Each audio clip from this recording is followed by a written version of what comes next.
All right. Well, welcome everybody. My name is Bethany Adams. I'm the Marriage and Parenting Coordinator here at North County Christ the King. And we are just so glad that you've decided to spend your afternoon with us and just invest in your marriage. What a beautiful gift to your spouse, a gift to yourself. And we just want you to feel welcome here and just seen and loved. And we're so excited to have Kevin back. He's going to be talking about a topic that's super exciting to me. I feel so important to healthy marriages and healthy family relationships. So we're excited to get started. And yeah, we're going to have Pastor Kirk come up and pray, and then we'll just jump right in. Hey, everybody.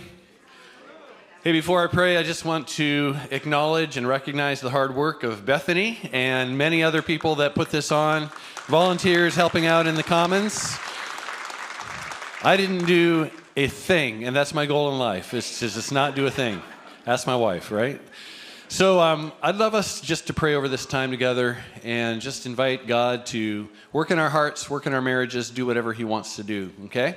We all want great marriages, great relationships, so let's invite him to do that today. Father God, today we just come and we willingly take part in what you want to do and what you want to say through Kevin today, and we just thank you for the amazing research and the different things that are coming to light about life and relationships. There are reasons why we are the way we are, and God, you know us, you see us, and so our heart today, I think, I can speak to everybody to say we just want our relationships to be the best they can be.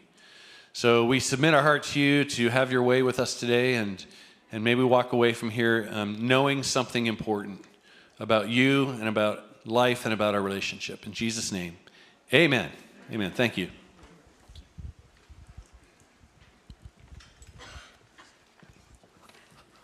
Well, good afternoon. Welcome back, everybody. Great to see you. Hopefully you grabbed a little lunch. Doubt you got a nap, but don't take it now, if you don't mind.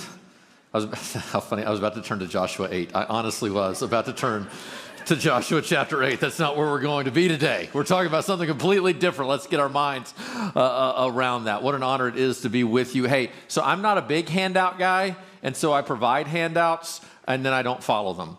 And so if you're an ISTJ like I am, my deep apologies. This is going to frustrate you, but I didn't have any fill in the blanks. So you have all the fill in the blanks already filled out. We'll kind of go through this, no question, but then I'll jump wherever it is that I want to jump as I kind of feel like what we need in the actual moment. So I'll reference back to that handout, but don't feel like, oh, I'm lost. I don't know where he is. I'm probably not even on the handout, if you want to know the truth, which is where we're going. Hey, one thing, I think I said it last time, I want to make sure I reiterate now this time.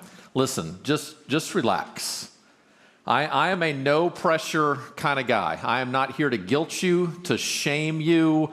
I by no means do I have my marriage all together. I don't pretend that at all. Now, notice I don't let Jenny travel with me or have her microphone. But Jenny loves Linden in the summer, but she had no desire to come here in February for some reason. But it was 68 degrees and sunny in Sacramento yesterday whenever I left. But we do not have the perfect relationship. We laugh all the time that we have the perfect relationship on the internet, not in real life. So this is all of us are just trying to learn and grow and figure some things out. And what I'm going to talk about today really is a topic that I started studying 3 or 4 years ago. And whenever I started studying it, I thought, oh, this gives me some language for what I feel like marriage has given to me. And then also some language of what sometimes I struggle with in marriage. And so I hope it does the same for you. But it really is the beginning of a journey to understand this better. You're not going to walk out of here with a complete understanding of what we're talking about today, which is this idea of attachment theory. But before we get there, I want you to think about this scene. So I'm back in Arkansas, right? So I pastored there, hometown, grew up there, all these things. I have a very close friend that I've known since first grade. I called him one day, said, hey, do you want to go to lunch? And he said, well, I'd love to, but I'm supposed to go to lunch with my wife, but would you like to come with us? And I said, yeah, it's like high school all over again. I'm the third wheel. I'll be happy to do that. But I had a great relationship with this couple specifically because my friend here was engaged to somebody else at one point. They came to me to do the wedding. I said, sure, I'll do the wedding. And I said, you have to go to premarital counseling. I don't do premarital counseling. You have to go to this specific person to do premarital counseling. And so they did. They broke up, didn't get married. He then found this other girl, and they came to me and said, hey, would you marry us? And I said, no, absolutely. I'd be happy to marry you. And they said, oh, do we have to go to premarital counseling to that specific person? I said, no, you can go to whoever you want to. And my buddy called me, and he goes, did you break me and my ex-girlfriend up? I said, yeah. She was no good for you whatsoever. So I called the counselor and said, hey, if I'm right, make sure they don't get married. And the counselor said, yeah, absolutely, you're right. And he made sure they didn't get married. With the new girl, I liked her a lot. So I just remind her all the time, I picked you before he did, right? So sure enough, I say, yeah, I'd be happy to. So we go out to eat. So we're in this little barbecue place there in Arkansas. It's one thing I grieve about Sacramento. They have no good barbecue whatsoever. But in Arkansas, we did. And so small place, probably 10, 15 tables. That's it. And right across from me is my friend's wife. And then my friend is right there. And we're talking. And she's talking. And mid-sentence, she stops. And she says, why aren't you paying attention to me? And in the back of my mind, I thought, because I don't have to, you're not my wife. Like, I didn't say that. I just thought that. And, but I said, no. I said, right over your shoulder, there's this elderly woman who's struggling to cut up her food. And I feel like she's could choke. And so at any moment, as I'm listening to you, I'm thinking I might have to go do the Heimlich on this woman. And then my friend said something I thought was very insightful. She said, what else do you see? And I said, what do you mean? She goes, in the restaurant right now, what else do you see? I said, well, the table behind me, there's a boss talking to a young employee, and the boss really is kind of reaming out the young employee, but I don't think it's necessarily the young employee's fault. I think chances are the boss is under tremendous stress. Who knows what's going on at home? Do you know where this economy is? And there's nowhere he can really express that, so he's expressing it right now to this employee. If you look over in the corner, there's a mom and like an elementary school kid, and the mom's getting very frustrated at the kid, but what she doesn't recognize is because she's on the phone a lot, and this little first grader just wants her attention, he can't get her attention unless he acts out. And I wonder, how is that going to pan out over the years if he actually begins to associate this idea of the only way to get my mom's attention is to act poorly. And imagine raising that kind of teenager whenever that happens. I said, notice there's an anniversary or birthday party happening over here, 8 to 10 people, but look at the person at the very end of the table, how distinct they are from the rest of the group. Everybody else is interacting and all those kind of things, but for some reason, this person isn't here having nearly as much fun. I wonder if they're ostracized from the group. I wonder if something's going on within their life. I said, notice the table that's over there. There's 3 men, but there's a space for 4. Normally, in the last time I was in here, there were 4 guys that were here, but the one guy who's not here today, it wasn't looking well that day. It kind of makes me wonder if he's having a health issue. Do I need to check on him in some way? And have you noticed our waitress? Our waitress is married to the owner of the restaurant. That in and of itself has to be a very difficult kind of lifestyle, but especially right now with where the economy is, then I wonder how much the restaurant is playing in on their relationship. You can just see the stress on her face. I wonder how good their marriage is. And my friend looked at me and goes, why? I said, why what? She goes, why are you aware of all of that? I said, I know no other way. I don't. Why aren't you aware of all of that? And she goes, I didn't know there was anybody else in the restaurant. And I could go every single table at what was going on. Where does that come from? What is it that's going on in my brain that empowers that to happen? And what is it that's good about that? But then what about that is exhausting and not a great way to live? So how do you end up in married life ministry and ultimately in the pastorate as well? So my parents, I come from a loving home in Arkansas, 2 parents who love me dearly. I have no question about that whatsoever, but who struggled with their own relationship and their own marriage. And so whenever I was about 4 years old, my dad had an affair with his secretary. And so my parents divorced. My dad married that woman, and then they had a relationship. They were married maybe for a year, and about a year later, they divorced, and then my mom and dad remarried each other. I still remember being in bed at night in this little house that I hadn't been in very long, hearing a light knock on the door, me jumping up, supposed to already be asleep, and running down the hallway, going to the door, my mom now sternly saying, don't open that door, me actually opening the door and seeing my dad standing right there, and thinking, what is going on? And so they remarried. We moved into a new house. So elementary school, middle school, high school, married, happy, all these things. I go off to college. My sister's older than me. She was already off to college. I go off to college. And during that time, my dad has an affair with his secretary, and that's who he's married to today. That is how you end up either in the pastorate or prison, that upbringing in some way, right? But what's interesting to me, two parents who love me deeply, who would never want to cause any ill will in my life whatsoever. But what's interesting to me is my parents would never talk bad about each other, never do anything like this. But at some point along the way, my mom just happened to mention, hey, Kevin, before Dad left the first time, whenever you were in 4 years old, he actually was gone most of your first year of life. And I explored that a little bit more, and sure enough, around my first birthday, my parents were having such friction there. My dad moved out for a time, still deeply involved in my life, but not actually in the house. So think about this for a second. Picture little 1-year-old Kevin Thompson in a crib. My sister's 4 years older than me, so maybe I'm in like a playpen, right? My sister's 4 years older than me, so she's 5. And now my parents have been going through this friction, and it's led to such an extent, not only have that tension, but it's led to such an extent that now my dad has moved out for a time. And here I am in the little playpen, and maybe I've taken my first step, right? I've probably have said my first word, somewhat articulate, right? And so, but I don't have the language to explain what's going on in my life. And the way my brain adapts to that, your brain might have adapted in a different way. But the way my brain adapted to that was to be on this hyper-vigilant lookout. Where's my dad? Is he here? Why isn't he here now? Is he about to be here? And so sometimes he would be there, sometimes he wouldn't be there. He'd be there and then he'd leave. Other times I need him and he's not there. And so I have this hyper-vigilant kind of concept. Well, at the exact same time in which my dad is there and yet not there, as regularly as he once was, my mom is ever present, no question.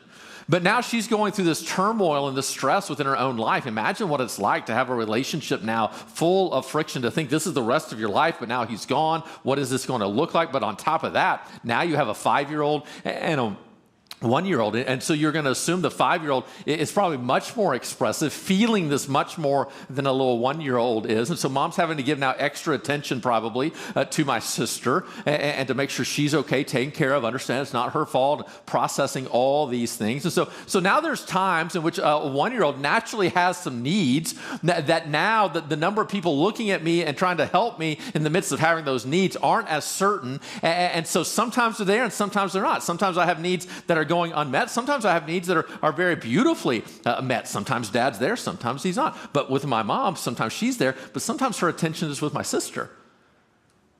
She would never do anything to harm me, but doesn't have the capacity in that moment to process everything that's going on within her life. But beyond that, imagine I'm in the playpen now, everything is great, but my mom is going through a tough time with anxiety and just the loss that's here in her life and upheaval. And who does she turn to for comfort? Well, normally you would turn to your husband, but her husband's not there.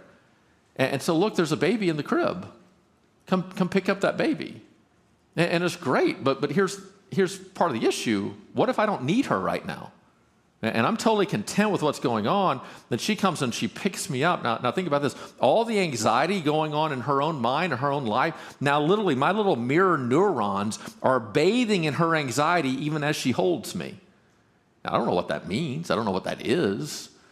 But I can feel the tension.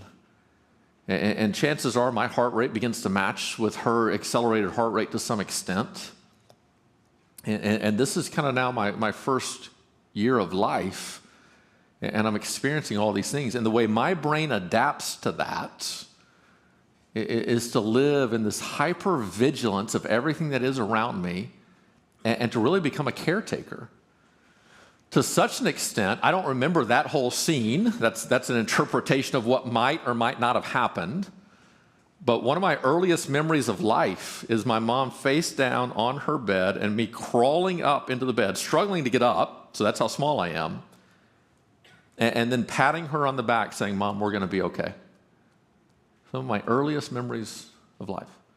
She would never do anything to harm me. My dad would never do anything to harm me. And yet that has a lasting impact. to such an extent, some of you heard my story, that whenever we moved from Arkansas to California, my mom lived across the driveway from me. I remember flying back from California when we've accepted the job and we're going back to Arkansas. We got to tell our kids, we got to tell everybody, leaving a church of 20 years, all those kind of things. I remember my wife telling me, I will tell anybody you want me to tell if I don't have to be in the room when you tell your mother. And so she wasn't. And I told Mom, and Mom was very supportive and loving and kind. And Mom loves California. She wants us back in Arkansas, but she loves California. She comes out 3 times a year for a month at a time. I joke with my sister that we now share custody of my mother, right? But what's the lasting impact of those early experiences? And here's where we could be deceived.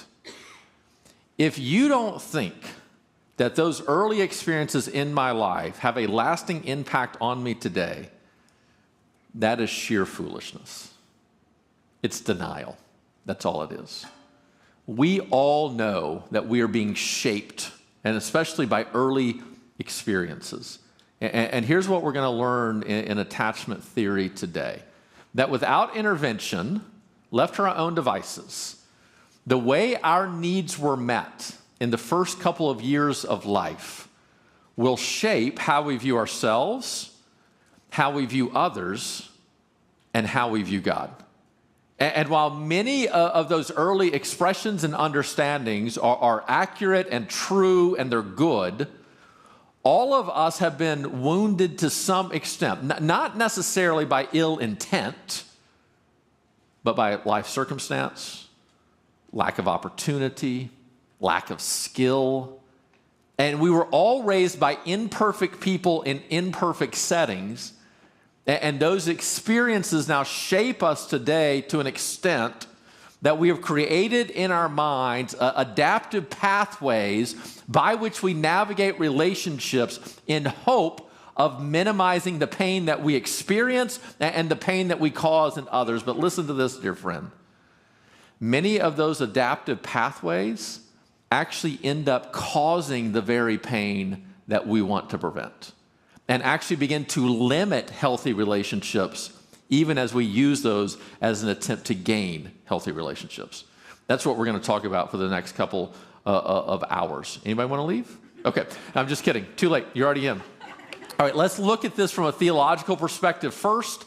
Then we're going to get into a scientific overview of what attachment theory looks like, some basic understandings of it. We're going to take a break, have some dessert, and then we're going to come back in the second hour. Is going to be a lot of very practical things that I think we can look at within our own relationship. But let's look at this first from a theological perspective to show that this isn't just science and nothing else. I think in many ways, while attachment theory is the primary hot topic today in marriage and family therapy and psychology in general, in the secular world, I think in many ways it is a great explanation of what happened from Genesis 2 to Genesis 3 and its lasting impact on us. So let's think about this. The way we tend to tell the Christian story is this. The Christian story always comes in 4 basic phases. You have creation, fall, redemption, glorification. This is a great framework by which you can frame nearly anything in life. Creation, there is this original design that God had. Fall, sin has impacted that design. Redemption, God is in the process of redeeming all things back to himself. So we live in this great in-between that's already and not yet, where we can experience greatness in the midst of this world, also still the fallenness. We can't get rid of it totally. And then ultimately glorification. A day is going to come in which God is going to make all things right. We aren't there yet, but that day is actually going to come. So let's think about family in general. Let's think about marriage. Let's think about relationship, raising kids, all those things. God's original creation, right? Marriage is part of the framework before sin enters the world. Husband and wife were meant to be together. That's why in Genesis chapter 2, I talk about this is before the leaves. So before sin came into the world, you have God's creative order in which he chooses to create man and woman. He creates man. He says it's not good for man to be alone. He creates woman then to be with her. And we get the understanding and the assumption now that we are created to be in family. We're created from the Holy Trinity, now created to be in relationship with other people. And so we can just assume now that Adam and Eve will have children. So those children will be perfect. It's going to be much easier to raise perfect children than imperfect children. And so those children are going to be perfect, and then they're going to be raised by perfect people. And so there are some assumptions of what that will be like, in which, in God's original creative story, notice what you have going on. You have this idea that in the same way that the Trinity is often dignified now by a triangle. So you have Father, Son, Holy Spirit, three distinct beings and yet one God. So you have this intermingling now of both a sense of what psychologists would call agency, a sense that I am distinct from everybody else, I am my own person, while at the same time bonding. So I'm close to other people as well. So I have this relationship, I have this place in this larger family, so I'm distinct, and yet I am together all at the same time. And then in God's original creation, you have this sense of certainty that is there. You know what to expect. You know you can lean on other people. You know God's creative order is there and it's good for us. And all of that now happened in the midst of creation. And notice what I say there on the handout. You have this absence now of fear and shame. Let me ask you, dear friend, what would your life be like if you never had a true reason to be afraid or to be ashamed? What would that feel like? What would that experience be like if there was never a real threat? And then not only would you not feel false shame, you wouldn't even do things that would ever cause or create shame.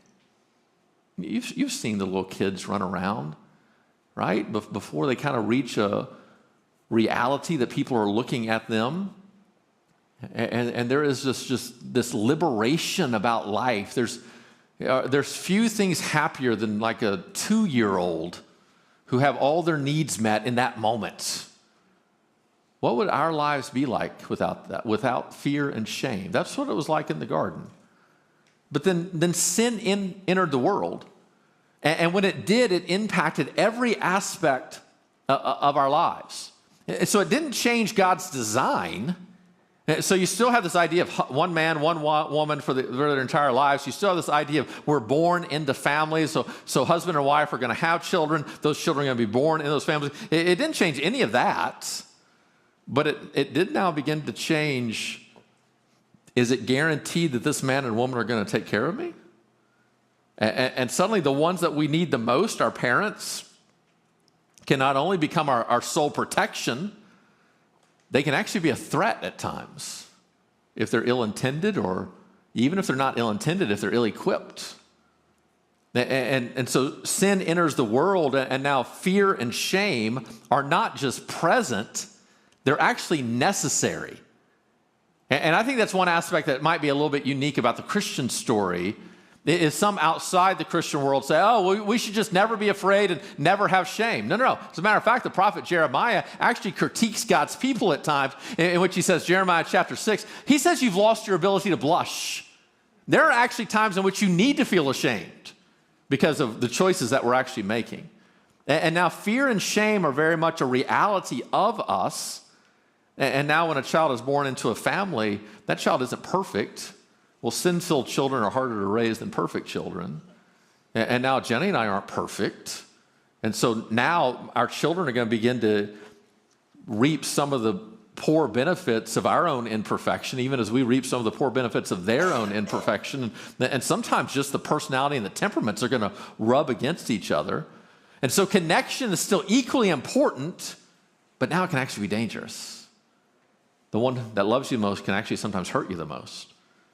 But here's the good news. But then we have the redemption story. So God sends his son Jesus into the world. You have the death, burial, and resurrection of Jesus. Now we have a pathway to understand a connection with God. Now we have something to do. Whenever we are afraid, we can turn to God, get his perspective. Whenever we are ashamed, we can come to him and find his forgiveness and experience those kind of things. And so now we can learn and we can grow and we can explore our past and explore who I am and how I became me. And now there's this transformation that can take place. But notice, we're not there yet. We can grow, but there's a limit to our growth. We can be transformed, but even there, we're never going to, you can't life hack your way out of the brokenness of this world. We're all going to experience our own faults and failures. We're all going to experience negative consequences because of our own choices, because of the choices of other people, just because we live as fallen people in a fallen world. But a day is going to come in which God's going to make all things right. That every tear will be wiped away, and one day one day we will be in the presence of God. And notice that in that day, we will still be distinct, individual, no doubt, and yet bonded in the midst of a perfect, holy community to such an extent that when the Pharisees come to Jesus and say, hey, there was a man, he had a wife, the wife died, he married somebody else. Who's he going to be married to in heaven? Jesus says, no, there's not even going to be marriage in heaven. And I look at that and go, oh man, that's sad. No, it's not sad. It's because every relationship in heaven will be so much better than even the best relationships here on earth. Because when God glorifies all things, when fear and shame are now taken out of the picture because there's no need for them at all, whenever I can be the fullness of who God has created me to have a healthy now relationship with you while still remaining my own person, literally every relationship will be far better than any relationship you have right now, and that day is going to come. Now let's notice, where do we live right now? We live here in chapter 3 of this great story. That creation has happened, no doubt. It's already taken place. All those things are true, but the fall has taken place as well. And so now we live as broken people in a broken world, and the truth of the matter is, even in the best case of scenarios, you are born to two sinful people, and you are a sin-filled person. And that's going to have consequences in our early experiences and how we're raised, which is going to begin to shape how we view ourselves and how we view others and how we view God. Now, a day's going to come in which God's going to make all things right, but we're not there yet. But we do have some power to change some things now, so we're not stuck. We're not just stuck in this fallen state, incapable of doing anything. Instead, we do have this ability to grow and learn, be transformed, sanctified would be the religious theological kind of concept. So it's within this fourfold story of the Christian story that I now view this kind of secular concept of attachment theory. And so if you turn to the second page of the handout that I'm not using, let's start to look at just a little bit of what we're looking for and then how attachment plays into it. So I think I said it the last time I was here. I don't remember exactly what I did the last time I was here. I'm just pretty confident it wasn't this. But I do think I talked about one of the things I love is this idea of building and designing the marriage you want. That you have the power now together as a couple, neither individually, but together as a couple, you can create the connection and the relationship that you actually want. Well, what is it that you want? Well, psychologists say what it is that you actually want now is a secure attachment. Now, let's talk about a couple ways to think about what a secure attachment is. So I was flying back from, I think I was in Tulsa, flying back to Sacramento on Southwest. I was going to fly from Tulsa to Vegas, then up into Sacramento. And as I was flying from Tulsa to Vegas, I was watching a game on my phone, and for whatever reason, I was on one of the flights at Southwest that doesn't have a phone charger. Why those still exist, I have no idea, but they do still exist. And so I was just watching as my phone was being depleted as I was watching this game. And I thought, man, the moment I get to Vegas, my layover was very short. The moment I get to Vegas, I got to make sure that I go and I charge my phone, because if not, I'm not going to have a phone to have on me from Vegas to Sacramento. And I don't have a book on me. I mean, I have books that I wrote, but that would be weird, me reading my own book on the plane. Hey, have you checked out this author? He is great. So I thought, I need to charge my phone, because the last thing I want to be the guy who's just sitting there staring straight ahead with no phone whatsoever, like a serial killer, right? And so I land in Vegas, and the airport's extremely crowded, and so I finally find a place, and I have these little triangles above the seats where you can plug your phone in. So I find one space, and I get everything, and I go to plug it in, and as soon as I put my plug-in in, it goes, and it just falls. Have you ever experienced that? Like somebody's taken a screwdriver and like hollowed out where it connects in, and it just went in, and it just fell down. Oh, great. I'm not charging it anyway. But I found if I held it up just right, it would begin to give my phone some charge. And so I was holding it up, kind of still watching it, doing all those things. But if I wasn't paying attention, every now and then I'd look at it, and even though I'm doing this, I've noticed it's still not charging. And I have to wiggle it a little bit and charge it. This is not how life was designed to be. This is now an insecure attachment. So I'm connected, but I'm not receiving from that connection all the recharge I'm supposed to get. And I'm actually exerting more energy than what I am receiving. Well, I noticed along the wall, there was somebody sitting beside the side of the wall, and there was a traditional kind of plug-in that was there. And a little bit later, they began to gather their stuff. And I'm like, oh, perfect. I'm going to go take their seat. And I could see somebody else kind of eyeing them. And I'm like, no, not today. It's not happening today. And so I kind of walked over there, and acted like I was nonchalant and everything was good. And they were packing up their stuff. And, like the moment they pulled their thing out, I shoved mine in as quickly as possible, shoved the other person out of the way in Jesus' name, right? And you know what's amazing to me? Have you ever felt this? The moment I plugged it in, perfect. It was connected. And I knew at that moment, you could see the green bar light up on my phone, and I knew at that moment it's charging. I don't have to put any extra effort, extra concern, extra worry. I don't have to jiggle it or wiggle it or hold it up just right. I don't have to hold my phone just right. Now at this moment, things are the way it's supposed to be. Do you know what you want in marriage? You want a secure connection. Not perfect. But you want to have a relationship that replenishes you, that recharges you, that revives you. You want a relationship where you're not having to put an extra effort to get less results. But that you're putting in the appropriate amount of effort, no doubt, and concern and work.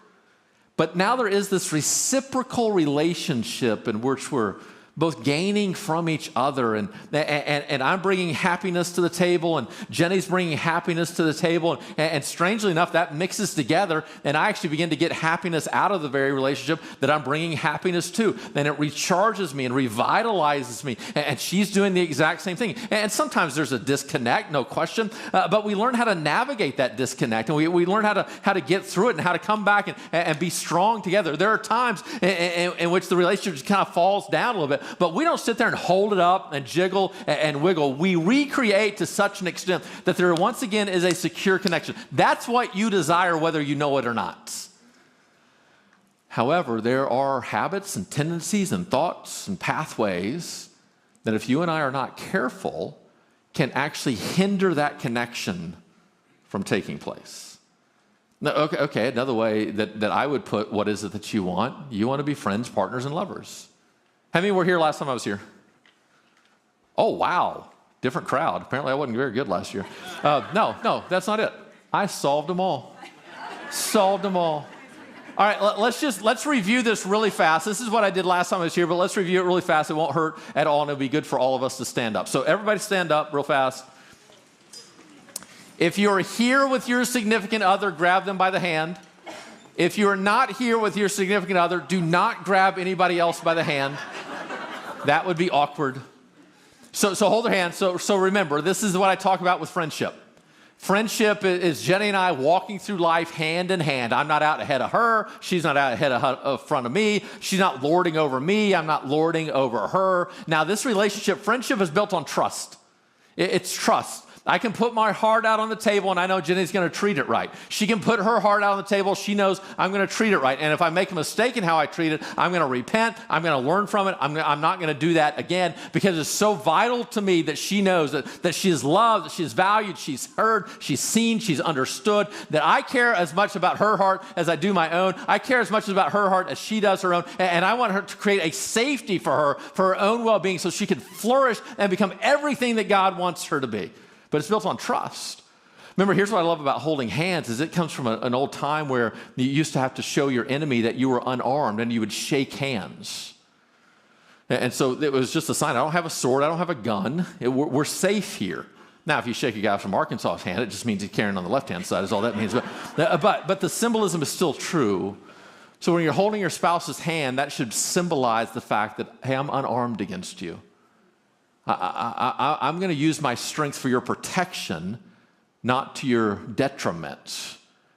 And isn't it great to know that in a healthy marriage, in this world that's full of isolation and loneliness, that in a healthy marriage, you always have somebody by your side. Now turn back to back. Jenny's not here. I'm having to act this out.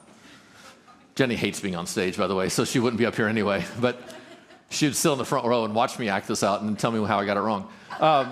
So this is the picture of what partnership is. So in partnership, I can scan the horizon 180 degrees this way, looking for threats and opportunities. Jenny can scan the horizon 180 degrees this way, looking for threats and opportunities. If she needs me, she can tap me on the shoulder. Both of our resources can go this way. If I need her, I can tap her on the shoulder. Both of our resources can go this way. But generally speaking, we just operate through life. I got my stuff I take care of. She's got her stuff that she takes care of. We consult one another. But here's the deal. There's such a respect that I don't have to look over my shoulder and wondering, is she going to handle it right? She doesn't have to look over her shoulder wondering. So this partnership now is built on respect. That she has skills and abilities I simply do not have. I have skills and abilities that she simply does not have. And where I have strengths, now wedded together with her strengths, my strengths are now multiplied. I can do far more now with her than I could do on my own because she has the ability to push my strengths even further. Where I have weaknesses, those weaknesses are divided. Because if I have a weakness but she has a strength, now I really don't have a weakness anymore. I just have something she needs to take care of. Or if she has a weakness, I have a strength, I can take care of that. She doesn't even have to worry about it anymore. And this relationship is now built on respect. It's that I value what's inside of you, and I know you have something that I now can garner from, that I can gain from. Now turn face to face.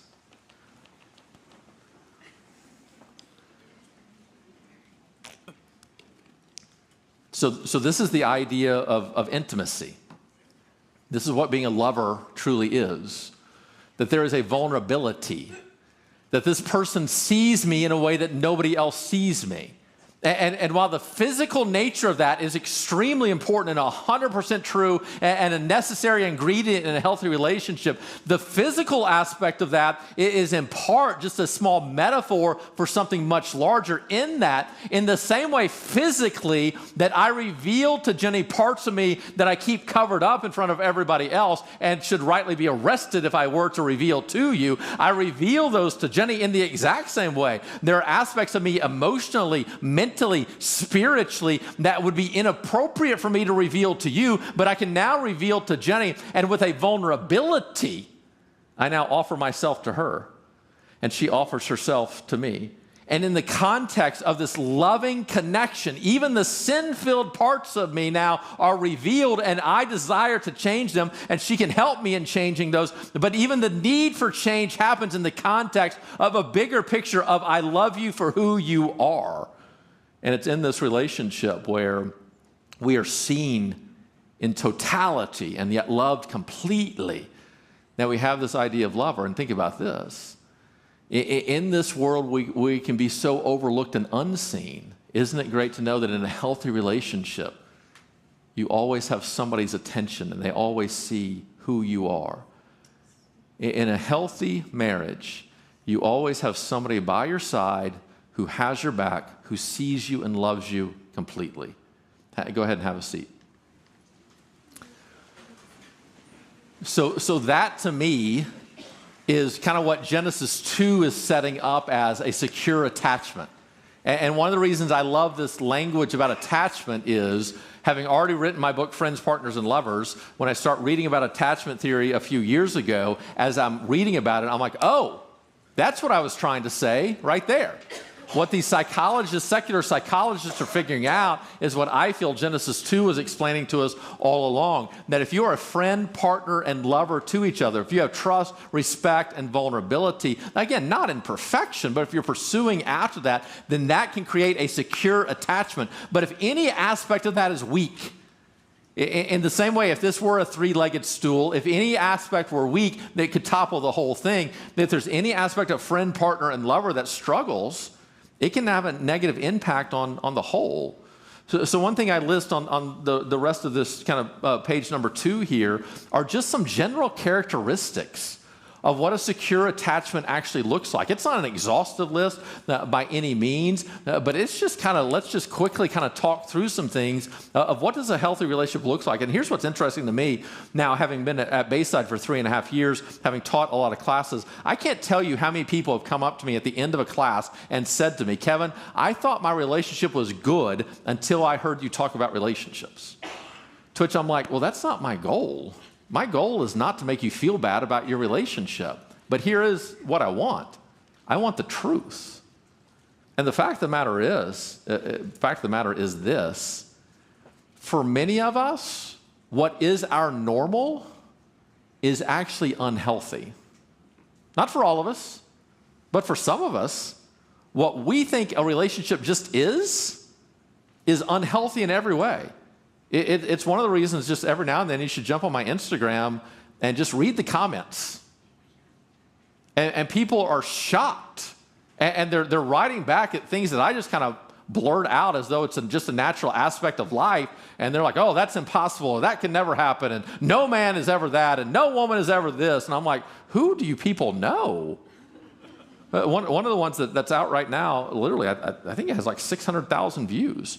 I just talk about, and it's in the book Friends, Partners, and Lovers. I talk about the most overlooked characteristic of who you want to marry. You want to marry somebody that suffers well. That a day is going to come in which a diagnosis is going to come your way, or a child is going to make a poor decision, or a parent's going to die. In that moment, who do you want holding your hand? And yet you go look at the comments on that, and you can just hear the pain of people.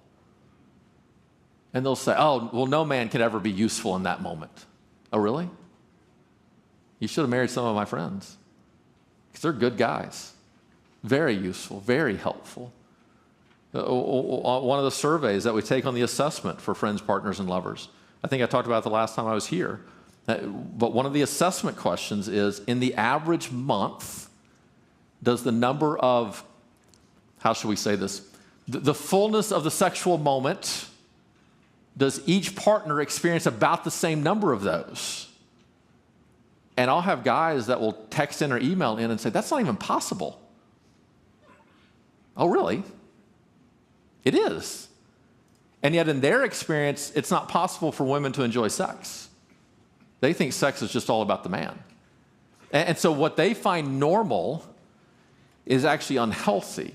Now, if you have a normalized view of lack of health, I do kind of want to rock you today and shock you. But what I don't want to do is create an unnecessary uneasiness about your relationship if it is otherwise healthy. These characteristics here are pretty normal stuff. Now, I'm not saying we live in these in perfection, but I am saying that you can build a reasonable amount of trust between a husband and wife to such an extent that I'm willing to give my life to you. There can be such a deep respect. I think I told the story the last time I was here. Such a deep respect that we make our biggest financial decision of our entire lives in buying a house in California, and I wasn't even there and never even saw the house before Jenny bought it. Why? Because I respect her so much. I know she's looking out for me, and beyond that, she's a negotiator. I'm not. Like, I would pay you more because I'm a pastor and I feel bad for you. Jenny's not going to pay you more, and she's not going to feel bad for you. We can have this growing sense of vulnerability, exploration, to where we can begin to learn new things, emotional regulation, to where I can learn to get my emotions into a proper region. Communication now, we can learn how to do that, to have this empathy between one another where we both feel seen. Now, we can have both a flexibility to where we're not rigid in whatever comes our way, and we can have an adaptability to adapt to whatever is happening, while at the same time having a stability where there is a predictability about who we are that creates a kind of certainty and confidence. We can have a resilience to know that we can overcome whatever comes our way. We can develop healthy thirds to where our children are not a detriment to our relationship. They actually add to that relationship, to where our in-laws are not a threat to who we are. Instead, together, united, we can have healthy relationships with our in-laws, to where coworkers and friends are not a threat to us because of weak boundaries, but instead, because we have strong boundaries, we can add to the relationships and community that we have. We can support one another where we are each other's biggest cheerleaders. We can have these shared goals and these dreams about what we want to accomplish in our lives, so that whenever we talk about finances, it's not just about how we're going to pay this bill and how we're going to do that. It is about this idea of what kind of life are we creating and how can we get on the same page to create the future that we actually desire. We can have conflict resolution to where we're growing in our understanding and skills of how to overcome these things, so that tomorrow we're actually going to fight less than we do today, so that tomorrow we're going to be able to navigate these conversations better than we do today because we're learning about how to go through that. We can have a physical intimacy that no question changes over time, but an intimacy that adds to our relationship, that both of us enjoy, that both of us are pursuing after, and that both of us would say actually adds to our marriage, doesn't distract from it. We can have a positive outlook, grateful for what God has given us, and yet hope-filled for a future that if God allows us to spend more time together, tomorrow is going to be even better than today. All that is possible. All of it's possible. And if you're sitting there right now going, you know what? Half of these don't characterize us. Here's the good news. You can start growing in a way that they can. But for us to experience that, we have to begin to explore what is that could be holding us back. And attachment theory is going to help us with that. And ultimately, I love this idea. I've always wanted to write a book on the family in which I use the fruit of the Spirit. So I wrote a book about marriage where I use the Beatitudes. It's called Happily. And I think it's a great way to approach marriage, the way Jesus approached the Beatitudes. But think about this idea of the fruit of the Spirit is love, joy, peace, patience, kindness, goodness, faithfulness, gentleness, and self-control. If Jenny and I are loving Jesus well, and we're teaching Ella and Silas to love Jesus well, then I want our home to be defined by this growing wholeness of love, joy, peace, patience, kindness, goodness, faithfulness, gentleness, and self-control. I think that fruit of the Spirit is a beautiful thing to pursue after that God would create in us. Well, how do we get that? Well, we just learn to start loving each other well. And the next thing you know, he grows that in us, he grows it between us, and then he grows it out from us. And whenever I think about what does a secure attachment ultimately look like, I think it does look like the fruit of the Spirit now possessing us in a way that these are the overarching defining characteristic of who I am as a man, who I am as a husband, as a father, who we are as a couple, and hopefully who we are as a family, and then beyond that, who we are as a church. That's what secure attachment to me ultimately looks like. Now, let's spend the next 20 minutes or so before we take a break to begin to explore, okay, well, what are some alternatives to a secure attachment, and what can actually lead to those outcomes that we don't want to experience? So if you turn the page, now at the top of the page, you have just kind of a brief kind of explanation of attachment theory. So it is this belief that how humans attach to their primary caregivers in their first few years of life influences how they view themselves, other, and God. Now this isn't in the handout, but I want us to get this here if we can. A little brain science for us, not mine. I did not learn this in seminary. But Dan Siegel down at UCLA, he invented interpersonal neurobiology. So he's a psychiatrist and one of the leading researchers in the field of attachment theory. And so here's what Dan Siegel will tell us. There's two different types of memories. There is explicit memory and implicit memory. Explicit memory is you know that you are remembering. So if I reference the sermon this morning from Joshua 8 and you were here and paying attention, then you would know as I made that reference, that was an experience we had earlier, and now we are remembering a previous experience. That is explicit memory. The structures for explicit memory within our brains develop around year 3 or 4. So you and I do not have any explicit memories of our first few years of life because the structure for the brain was not actually there for those memories to be stored in a way, for them to be accessed in a way that we know that we are remembering. So you have some early memories in life. I told you already about one of mine that probably happened right there around, think about it. Think about how I even told the story. I didn't realize I told it this way, but it makes total sense. I said one of my first memories was getting on the bed, patting my mom, saying, we're going to be okay. I told you my dad had an affair around the time I was 4. Chances are that's the same memory. It's the same time. That's the first moment my brain has the capacity to know that I'm remembering. But get this. That does not mean that we don't remember our first few years of life.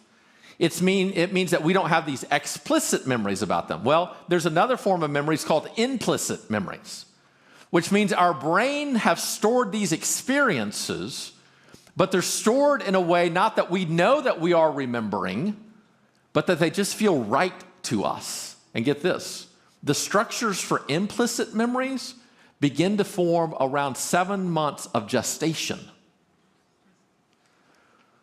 To where Dan Siegel's going to say, not a Christian, so he and I are going to disagree on some things.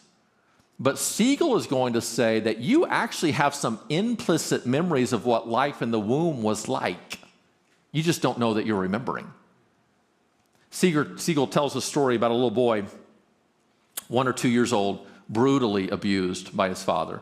And the father was tried, went to prison, thankfully, and Siegel then was brought in just as this kid hit 2, 3, 4 years old to be a psychologist now for this child. And he worked with this child, and sure enough, the child was flourishing, doing great stuff in school, was excelling in every way, 1st grade, 2nd grade, 3rd grade, 4th grade, 5th grade, 6th grade. And suddenly in 7th grade, this child just began to act out in unbelievably unusual ways for this kid, and clearly troubled. They called Siegel back in. Siegel's trying to figure out what's going on. Is it puberty that is happening? Is it his own kind of chemical makeup that's going on? Clearly, he's having some kind of flashbacks from the past, but what is it that's causing this? And so Siegel interviews the kid and works with the kid and the teachers and the school. Well, he then actually goes to the prison to visit the father. And he has this whole questionnaire for the father. So he has all these people fill out all this information. He's just searching, is there anything that's going on here? And here's what he found. In 7th grade, this student had a male teacher who used Old Spice aftershave. The same aftershave the father used when the little boy was 1 or 2. And so that little boy, that 7th grade boy, walks into this classroom and he smells Old Spice. He has no memory of the abuse. But there are implicit memories written on his brain that now tie this smell into danger. And his body kicks into fight or flight, and he doesn't even know why. They got the teacher to change the aftershave, and the kid was fine. You and I have memories that we don't even know we're remembering. Now get this, here's what becomes very interesting and scary at the same time. When you have an explicit memory, you know that you are remembering. An implicit memory, so an explicit memory expresses itself as the past that can now impact the present. An implicit memory, you don't know you're remembering, it just expresses itself as the present. And you don't know you're actually dealing with your past. This might be overstatement, but I don't think it is. A vast majority of fights you have with your spouse, you are not actually fighting with your spouse, you are actually fighting with your past. A good number of disagreements or tensions that we have in the present are actually not about the present. They're with our past. But we don't know that we're remembering. And so it expresses itself as though it's happening right now. So what attachment theory is saying is these memories, these experiences that we have, not only in utero, but in these first couple of years of life, before we even have the structure to know that we're remembering, put within us a framework that then dictates how we view ourselves, how we view others, and how we view God. And it has a lasting impact on our relationship today. But the moment you and I begin to understand how our past impacts our present, we can then begin to reshape the autopilot that we live off of and begin to make different decisions. Because here's the truth. The pathways that you and I that were created to help us navigate our past, kept us alive in our past, will kill us in our present. If you navigate your marriage simply the way you navigated your family of origin, you are actually possibly putting your relationship in danger because you are putting protective measures in place right now that may not even be necessary. And so let's look at what that means. Let's get back first to this infant strange scenario that you can see there. I think it's on page 3. I failed to put page numbers on it, so now we're just going to guess. So Mary Ainsworth, John Bowlby are the founders of kind of attachment theory. John Bowlby was the first researcher. Mary Ainsworth is the one that came up with this experiment. But this will begin to help us understand what's going on. So imagine if this were just set up as a classroom, like just up here, a classroom. And so you have a chair for an adult and a chair for a child. And then you have these toys that are around for the child. And there's a wall that's here with a window. And in this window on this side, it looks like a mirror. So I can't see out. But from where y'all are, it's a window to where you can actually see in. So you can observe what is actually going on, right? And so here's what's going to happen. An observer, the scientist, the researcher, is going to bring a caregiver and a small child. Now, I will probably slip into saying mom and child because a lot of our caregivers are moms, but it could just as easily be dad. And if not mom or dad, it could be a grandmother, could be an aunt, could be whoever. So it's a primary caregiver that's an adult. And then it is a child. The sheet even here says mother. And so they're going to enter in. And as they enter in now, they're going to kind of familiarize themselves with the room. All those kind of things are going to take place. And then the observer is going to leave. So I want you to, let's stop reading for a moment and just get in your mind this concept of what do you expect to happen as they enter into this room. And the mom has been told to sit down. So we would expect the child now to probably maybe sit down beside her, maybe up in her lap, but over time, see the toys, feel a safety, and then for the child to begin to go and explore and play. And maybe the child comes back, but then continues to go out to explore and to play and have fun. And then a stranger enters the room. So when the stranger enters the room, you expect the child to run back to the mom, be a little bit distressed. Who is this person?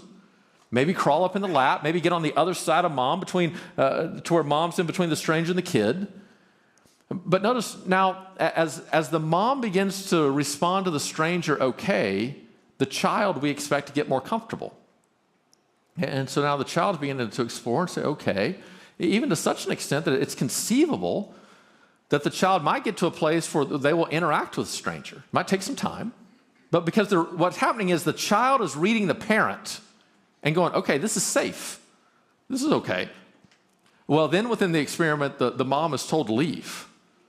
Well, what happens within the child when now it's the stranger and just them? There's panic. You can see them banging at the door. Maybe you see them running back to their chair, trying to get mom's chair in between them and the strangers. There's a distance that's there to some extent. Obviously, a great deal of care and comfort. And then the mom comes back in. Well, when the mom comes back in, what do you expect a healthy child to do? Run to the mom, hold on to the mom, try to be soothed by the mom. And then the stranger leaves. And we expect the mom to sit there with the child, kind of rock the child, and eventually for the child to calm.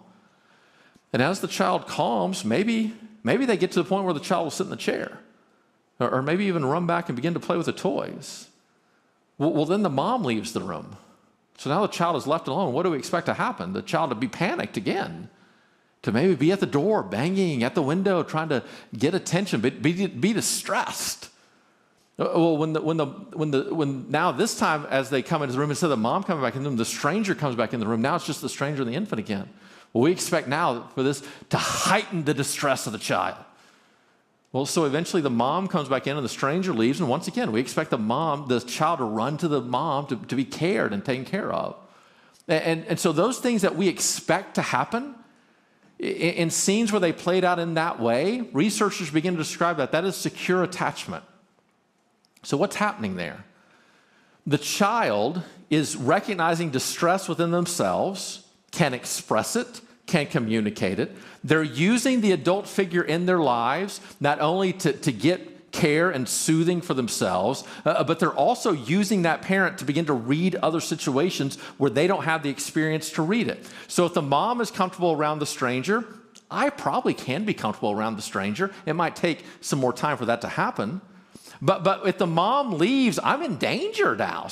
I need a parent to take care of me. And if that mom or dad is not here, I'm in danger, even with a stranger in the room. As a matter of fact, I might be in more danger with the stranger that's in the room. When the mom comes back, that is my source now to find safety and security. I must run to them to get that. I recognize that while I can get close to the stranger if mom says it's okay, I'm not going to get too close. I'm not going to jump in a stranger's arms in the same way I'll jump in my mom's arms. And so what's happening is, in a secure attachment now, it shows that in this childhood experience, they have reasonably had their needs taken care of to such an extent they can recognize their own needs. They can trust that this adult can meet those needs. Even when the adult fails to do so, they don't hold that over them for the entire time. And the next time they'll give that caregiver another attempt. They can explore the world in more freedom because of the care and the concern of the parent that is there. But when that parent is gone, whether they're by themselves or strangers in the room, they don't explore nearly as much. They're very protective about themselves. Basically, in a secure attachment, that child has a reasonable understanding of themselves, of others, and then I would say theologically of God as well. But researchers begin to notice that happened about half the time, but 50% of the time, that wasn't the scene at all. Instead, the child would act in unusual ways. And so about half the time, what would happen is, as they would enter into the room, some children were a little bit more clingy to mom. Never did necessarily go explore. Or if they did go explore, when the stranger entered the room, not only were they distressed, but they were more distressed than other kids, and sometimes never would actually calm down. And when mom left the room, for some, when mom came back in the room, they would never leave mom's side again. Having seen, man, if mom leaves, she may not come back. I'm going to make sure that mom can't leave without me. Whereas other kids responded in this way. They came into the room, and they would get close to mom, but wouldn't necessarily touch mom. They would have no problem exploring all these other places. And sometimes when the stranger walked in, they'd look up, and while a little distressed, they wouldn't run to mom. They'd stay where they were at. Distressed, but not looking to mom to calm them. When mom left the room, for some kids, it was no different than if she was in the room. Again, maybe they would see, maybe they would experience some distress, maybe they wouldn't. But it was a little unusual that they weren't that upset that mom had left, and they weren't that overjoyed when mom returned. And researchers began to pay attention to what was going on here, and these are what we're going to call forms of non-secure attachment. Now, in a couple of extreme cases, what they found is they would enter the room and the child would immediately go across the room while the parent was here. A stranger would enter and the child would run to the stranger and cling to the stranger. Something horribly wrong in this scenario. So it's from these patterns that we now have what we're going to set as the language of attachment theory. So first and foremost, you're going to have two major categories: secure attachment, non-secure attachment. Those are primarily the only two categories that matter. We're going to break non-secure down beyond that, but you just need to recognize that primarily we have these two categories: secure and non-secure. Now, non-secure attachment, we're going to break down into three more types, and we're going to focus in on two of them and not put a lot of attention in the other. But the three major types, I don't know if I've expressed it this way exactly. I'm kind of below the chart on page 3, but more in my head than I am on that handout. Sorry. Make your own handout. So in non-secure attachment, this is how I preach too, which is hilarious to me. People say, hey, do you have slides today? Nope, I've got trust issues. I don't have slides. I don't like the commitment is the issue. So non-secure attachment, we're going to have three types: anxious, avoidant, and then disorganized. Anxious, avoidant, and disorganized. So disorganized, I'm not going to talk about a whole bunch. Some of the online tests you take online, I think, over-diagnose disorganized. Disorganized attachment primarily is only present in households with addiction, abuse, neglect. And what disorganized attachment is, it's the most extreme expressions of non-secure attachment, both anxious and avoidant. So the most extreme and an intermingling of both. So basically what happens in a disorganized attachment, the child doesn't trust themselves, they can't trust a caregiver, and so their only hope is actually maybe in a stranger. And so they really have very little understanding of threats and dangers, and it can be a very sad scenario. There's a lot of hope and help for it. But for a majority of us in this room, we're probably not in the disorganized category. There's definitely some, but probably not most of us. Instead, what we're going to focus in on is secure, and then in non-secure, we're going to look at anxious and avoidant. So let's go back into our scenario here of the infant strange scenario and situation. For the child who was overly clingy toward mom, who took longer to settle, who saw mom as a resource for safety, but maybe utilized that too much, that is what researchers are going to call an anxious attachment, an anxious pathway now. And here's what's happening in an anxious pathway. The needs of that child in the first couple of years of life were met, but were met with an inconsistency. And so it's almost like if you went and played a slot machine, not that y'all would, but if you went and played a slot machine, how it gives that inconsistent, it's not a predictable every 10 times you pull the lever, it hits. It's that sometimes it will, sometimes it won't, which creates almost an addictive, that's what casinos are built off of now, is this unpredictability, which creates a kind of addiction to it of, oh my goodness, is it going to hit this time? I don't know if it is or not. And so there's this skepticism, but there's this great hope. An anxious attachment now is saying to ourselves and to others, I so desperately need my needs met, and having experienced that from my primary caregivers, I long for that with such an expectation and hope that I will almost become addicted to relationships. Because notice this, if I'm not loved, I'm not anybody. If they don't love me, I'm without hope. And so there becomes this fixation now on other people to meet my needs, while having the skepticism of, are they going to do it or not? I think they will. Oh, they did that time. Will they next time? Oh, they did that time, but... And there's almost an overreading into an expectation that they might fail us. That's an anxious attachment. Avoidant attachment now is the other child who would get close to mom but maybe not depend upon mom, who might stay on the other side of the room and kind of watch and read mom but didn't run to mom for this connection. And so what's happening with an avoidant attachment is they have had their needs met in an inconsistent way as well, but rather than their brains now navigating that and saying, hey, I desperately need that, their brains interpret it this way. Either I'm not worthy of that, or because I can't depend upon it, I'm going to try to be my own person. I'm going to grow and mature to such an extent to where I'm actually in need of nobody. And their adaptive pathway now is they can be ignorant of their own feelings, unaware, because think about it. If the parent didn't recognize their feelings whenever they were a child, their brain could begin to write the story, these feelings don't matter. And if the parent didn't validate the feelings that were inside the child, they could begin to write the story, I don't need to validate these either. And over time, that which you ignore, you begin to deny. That which you deny, you begin to even lose account of. And so they don't even understand what they're feeling. And even if they did, they don't necessarily have the language for it, because it could be that they grew up in a place where if those feelings were ignored, then they were definitely never given language of, oh, you're angry right now. You're happy, you're sad, you're mad. And all those are legit.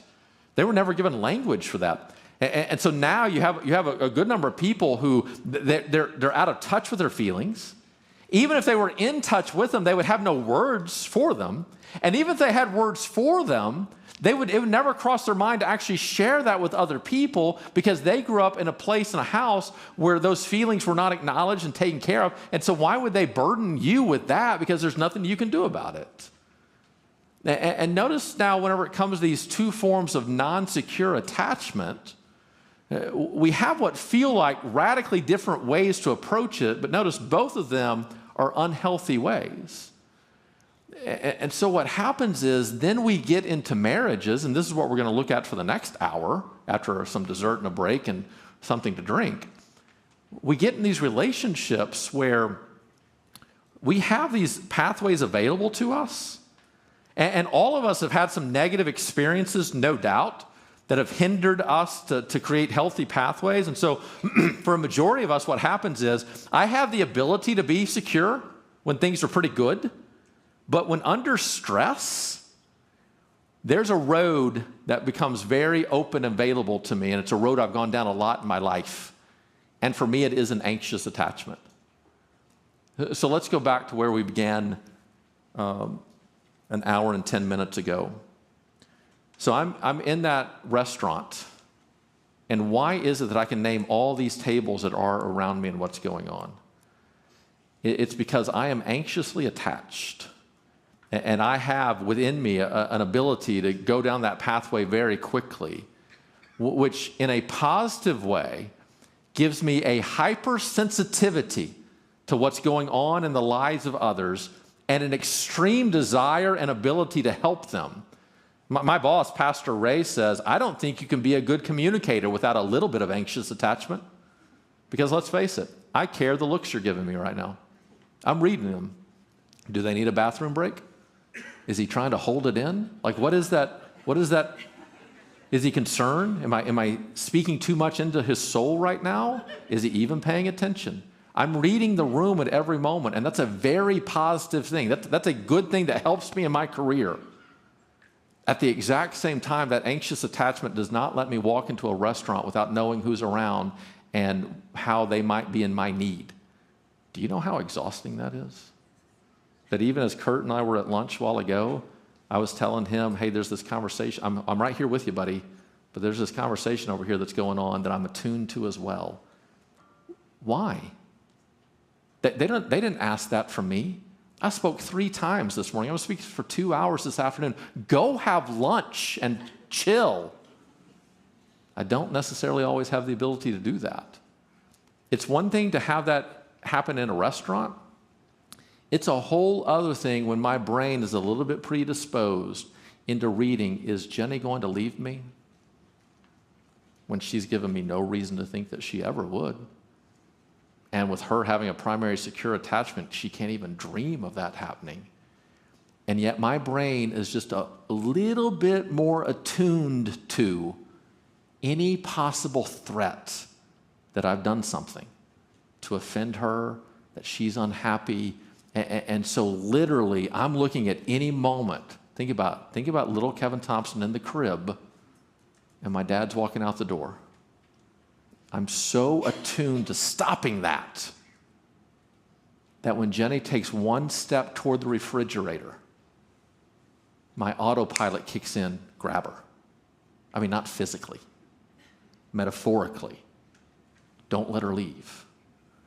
Now put yourself in Jenny's shoes, having done nothing and having the secure relationship, but regularly having to deal with having to reassure me, I'm just going to the refrigerator. And so when Jenny and I first get married, we're living in Birmingham, Alabama. So I grew up in the suburbs. Jenny grew up in rural Oklahoma, where like her high school was 25 minutes away. To drive into town was 25 minutes in, 25 minutes back. So one of the first weeks that we're married and now living in Birmingham, Alabama, and I'm going to seminary and graduate school, Jenny says, hey, I'm going to run to the store. I said, great. So run to the store is a max of 45-minute trip in my mind. If you're doing your full weekly grocery shopping at the Safeway, it would take my mom 45 minutes. So an hour goes by and Jenny's not back, and this is pre-cell phone. An hour and a half goes by and I'm panicked. 2.5 hours go by and in my mind, Jenny is dead. And I am a grieving widower. 3 hours later, she walks in and I'm like, where have you been? She said, I told you I was going to the store. I said, yeah, that takes 45 minutes. And she said, well, I went to the store and then I went here and then I went there and then I went there. Because in rural Oklahoma, especially whenever you have a secure attachment, when you drive 25 minutes into town, you don't just go one spot and go back home. You take care of everything you need in town. Well, I was so ignorant to that literally my brain starts writing stories of you're in danger.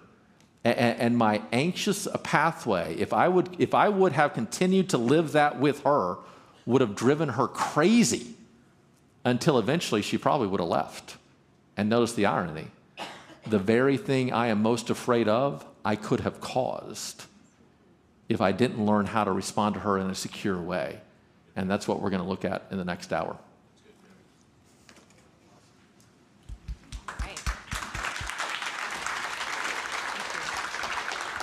All right, thank you, Kevin. That was awesome, and I'm so excited for part 2. So we're going to take a few minutes here to let you guys just have a break to walk around. The amazing, incredible Susie has prepared some lovely desserts and snacks for you guys with some drinks.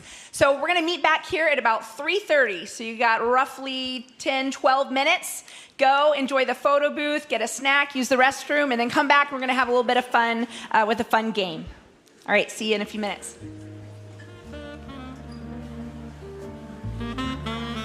All right. Well, hope you guys all got some good dessert. Those brownies sure looked amazing. I didn't get to try one, but they looked good. And use the photo booth. Remember, we'll have the photo booth out at the end as well, so make sure you get a few pictures to take home as a little souvenir of our time together today. And I just wanted to draw your attention to our little cards that we have out there. Just so you know, Paul and I serve in marriage and parenting ministry here, and we want you to know that we care about you and your marriage and your family, and we're here to support you. And on the back, we have a little information that, to head to our marriage page, where you can see other resources and different opportunities we have available to support you in your marriage and family.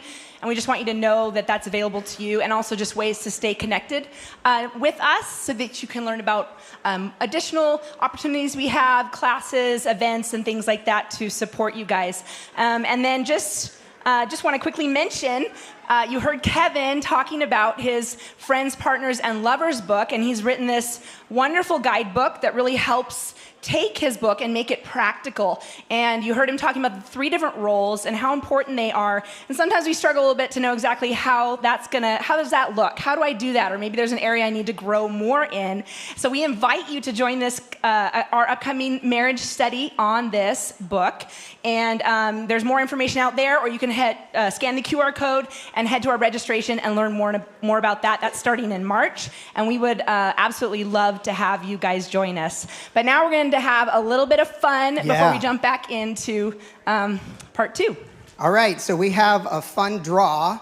So for those of you that pre-registered, your name was entered into this. Yes. And what is the fabulous prize that some lucky person here is going to win? This is a $50 restaurant gift card to Rustlers. Yes. All right. All right, I'm going to hold this up, and Bethany, you can pick a name here. I might need to. It's a little too. Oh, sorry. I'm not that tall. Yeah. Yeah. Okay. I'm not looking. Okay. We have the Linson household. Are the Linsons here? Yes, they are here. All Awesome. right. So just come see Bethany afterwards. After at the end. Okay, so that's for that. And now. All right. Now, so we had some technical issues that really challenged our ability to potentially do a Cahoots tonight, but we've come through. And I just want to give Aiden back there just a hand. He has been amazing at making this happen. So I'm thrilled. So what we're going to have is, and you can show that, so we've got a QR code here. If you've never played Cahoots before, you can just take, open this in your camera app and tap on that. It'll take you to Cahoots. If you have the app, you can also just punch in that code there. And so we'll wait for... Oh, there you go.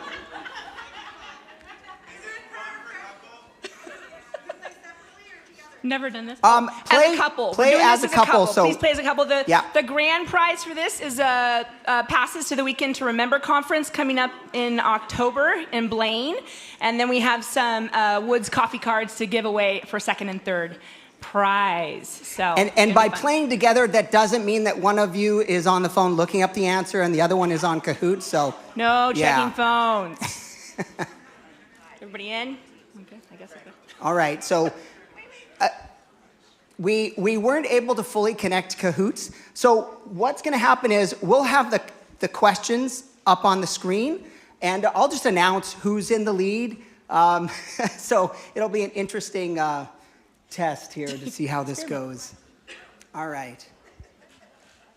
Am I Anybody still need in the more way time? of anybody? Yeah. Okay. I see people are still joining, so that's great. We'll give it a little bit longer here. Just walk down here so not in the way. 78, Who needs more time? Anybody? 79, 80, Couple here. 81.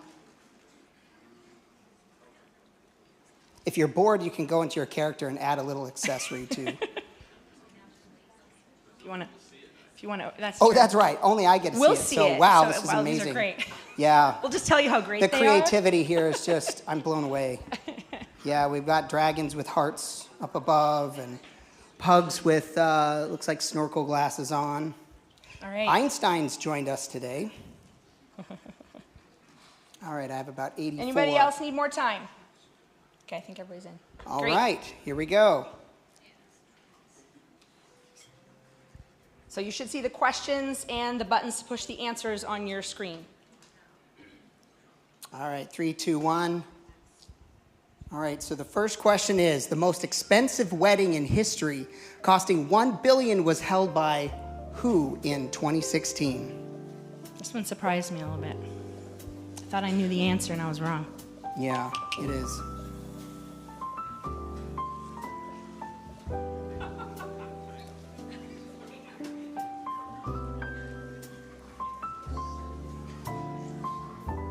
There we go. All right. Looks like 4 people. 4 people. 4 people got the right answer, which was Syed Gutsierv. We'll just was say good. that's I don't the know if I name. could Yeah. pronounce it so well. All right. Good.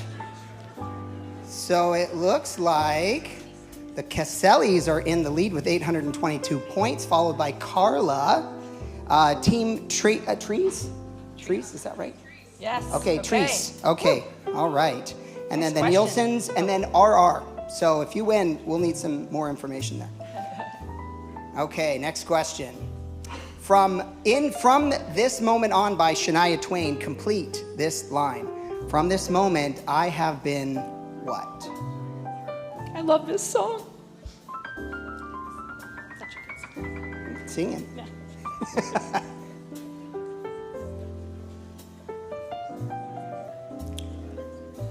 Almost got a everybody's lot of answered. answers coming 2, 1, 0. All right. Oh, nice All right, the job. majority, Majority 37. got it. 37. I have been blessed. Very good. All right, looks like the Casellis are still in the lead. I know, they're the ones to beat. They've done cahoots before, so They've come to our marriage classes. They've had practice. Followed by the Nielsen's and then the Myers. Okay. I thought you were in first place. All right, here we go. Question 3. According to John 2, Jesus performed his first miracle by turning water into wine at a wedding in... I'm sure it was Las Vegas, right? Obviously, yeah, it had to be. Maybe it was the Las Vegas of their time. Yeah. Don't pick Las Vegas. It's a freebie. It's a freebie. All right. Oh, good job. 52. Got the right answer, Kana. All right. The Nielsen's are now in the lead. The Lores are following, and the Johansons, or the Jonasons, next. So we got, the next question is, who are the main actors in the movie Sleepless in Seattle? Don't go by the image. I may have thrown in My husband some, may or may not like to throw twists people there. off with his incorrect clues.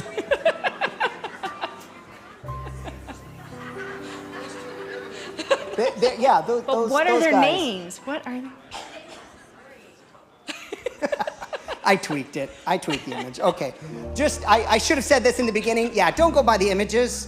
They might throw you off. may be misleading. But it looks like 59, the majority, got the right Very answer, which was good, Tom very Hanks good. and Meg Ryan. Good job. The Nielsen's are still in the lead. Next question. Huh? In this moving up? song, Can't Help Falling in Love by Elvis Presley, complete this lyric. Wise men say only fools what?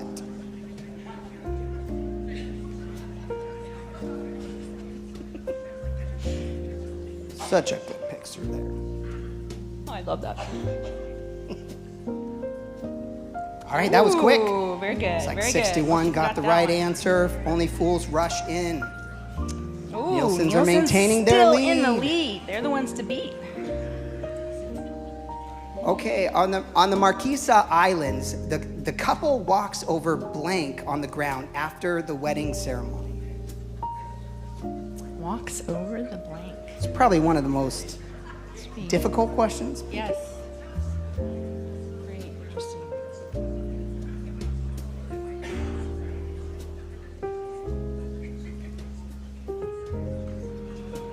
Oh. Two people, That would be- relatives. They walk over relatives. Very strange. I can't As a imagine. custom. I know. What an Very interesting strange. reception that would be. Yeah, it looks like I caught you guys on that image there. Yeah. It's your one chance, Get right? them. Oh, Nielsen's are still in the lead. Wow. Okay. In Genesis 29, Laban tricked Jacob by giving him who instead of Rachel on their wedding night?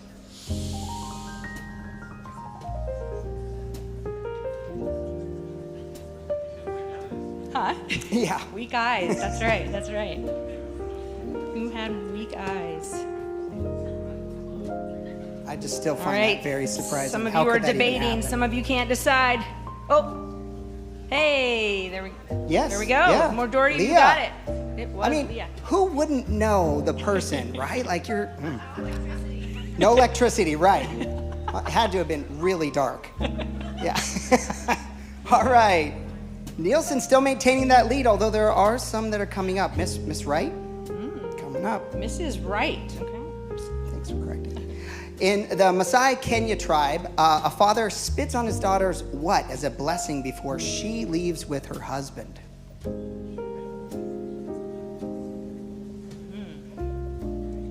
I think I forgot this one. You forgot this one? Should I tell you?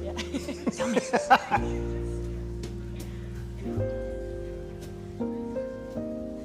Almost there. Oh, pretty split. Okay, so Hey. 30 people picked hands. 33 got the right answer with head. Head. Spits Makes on sense. their Makes head. sense. Oh, looks like Mrs. Wright is in the lead now, Ooh. followed by the Lures, and then Midge. Wow. Came up Changed third. up a little bit. In the movie The Princess Bride, complete this line. As you... This one was for you, Kurt. Marriage.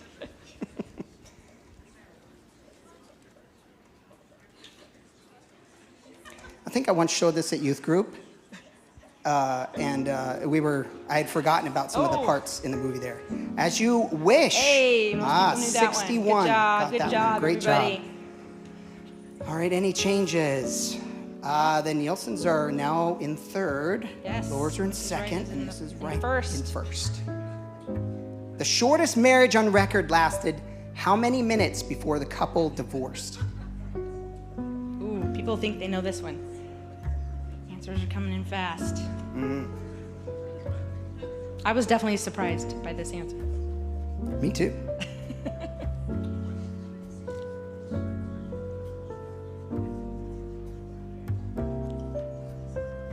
Kind of gives you a little bit of confidence for your own marriage, right? 3 seconds. It was a petty argument. He insulted her, and she was like, "That's it. We're done." Don't take that Yes. advice. Yeah, don't know. All right, the Lures are in first place now. Woohoo! All right. At traditional Thai weddings, trained monkeys pick a bachelor or bachelorette for a special dance. True or false?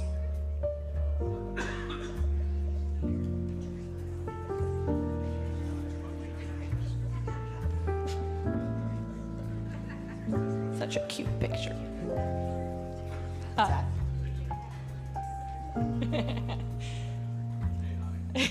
Yes, that's right. You got it. Oh. Oh, we got a majority of you Tricked 'em. guys. You 58. tricked 'em, honey. Yes, How I could you did. do that? I'm so sorry. Right. There was another photo I was considering putting up. It had two monkeys standing up, pointing at the bride. That cracked me up. But I figured that might give Well, it's away. fun. Yeah. So 28 got the right answer there. Lors are still in first, followed by And huh? Okay, that's interesting. Midge, you're holding on to third. All right. In the almost 1991 version of Father of the Bride, Brian gives Annie, his bride-to-be, a blank as a gift, causing a fight. Okay, I'm curious how many people have seen this movie, because I was debating, like, I love this movie. Oh, look at that! Not as many as I would have thought. Okay, Yeah. if you haven't seen that movie, you should watch it. Definitely So worth good. it. Right, yeah, there you go. We'll find out. And got the same reaction. Yeah. All right, so Oh, the answer was most of us- blender. most of them- 37 got the right answer there. Yeah, I mean, There you go. I guess you have to know your spouse, right? Know your bride to be. That's right. That might be a good gift. Anybody give a blender? Yes? Okay. Excellent. Was it well received? Did they liked it? Yes. Wonderful. All right. So let's see. Lors are holding on to their lead. Midge, are in you're the second, lead. and Mrs. Wright's coming back. okay. All We got right. Two Second questions to last left. question. Almost Las there. Vegas hosts over blank weddings each year, earning it the title Wedding Capital of the World. Wedding capital. Wow. Wow. Okay. There were a lot of interesting photos that I swiped left on.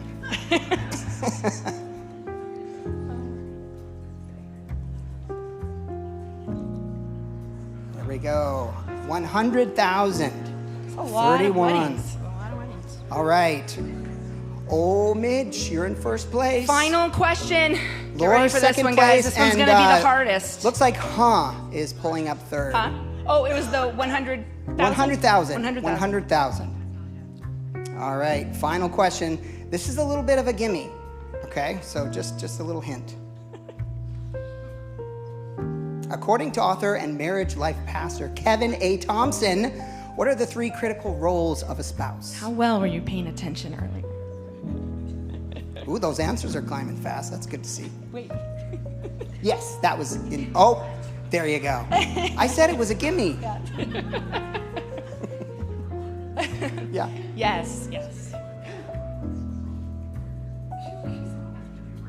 Oh, look at that. There you go. Okay. Everybody got You that deserve one. a round of That's applause. awesome. Everyone got that right. Good job, everybody.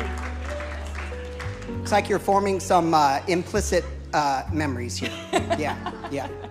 All right, so let's see who made the podium. In third place, we have, Okay. All right.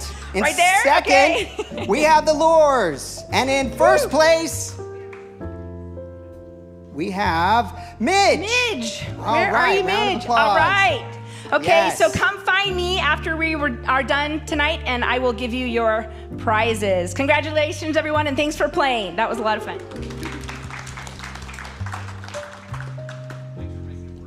Yes. We'll leave that up. Just leave this down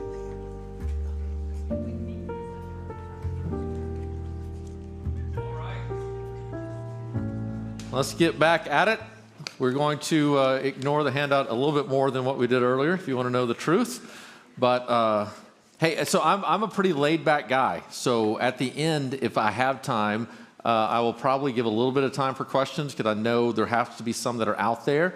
So if you have the courage to ask, that would be a great thing. You can be thinking about that. I just always encourage, if you have a question, always just begin it by saying this. I have a friend who, and then you can ask whatever question you want to ask, and it makes it very easy. But what we want to do now is begin to kind of drive home this idea in very practical ways of what do these pathways look like. And think about it this way. Dan Siegel describes it this way. He says, imagine if you went up to a snow-covered hill and you had a sled. And whenever you got up to the top of that hill, it's freshly snow-covered. There's no tracks. You can go down any place that you want to go down. And so you choose a place to go down. And then you walk back up. Well, now, as you look, you can still go down wherever you want to go.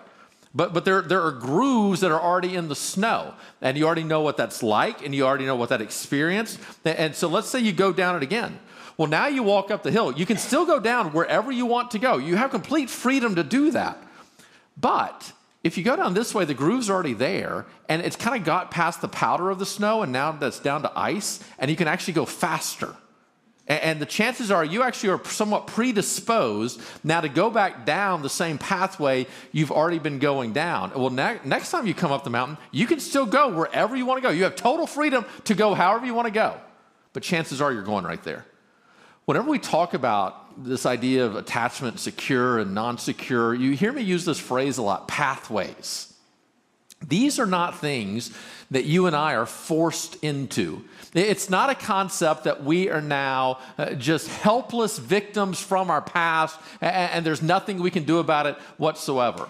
Instead, it is this idea that we have some ways that our brains have fired together. Whenever we were younger, the neurons kind of fired together, and it's said whatever fires together wires together. That literally our brains are built on efficiency. It doesn't want to use too much energy.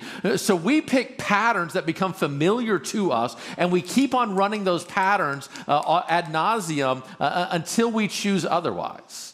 And so it is in most of our relationships. We develop these patterns very early in life from our family of origin, from experiences, and we just naturally go there. And sometimes it works, and that's great.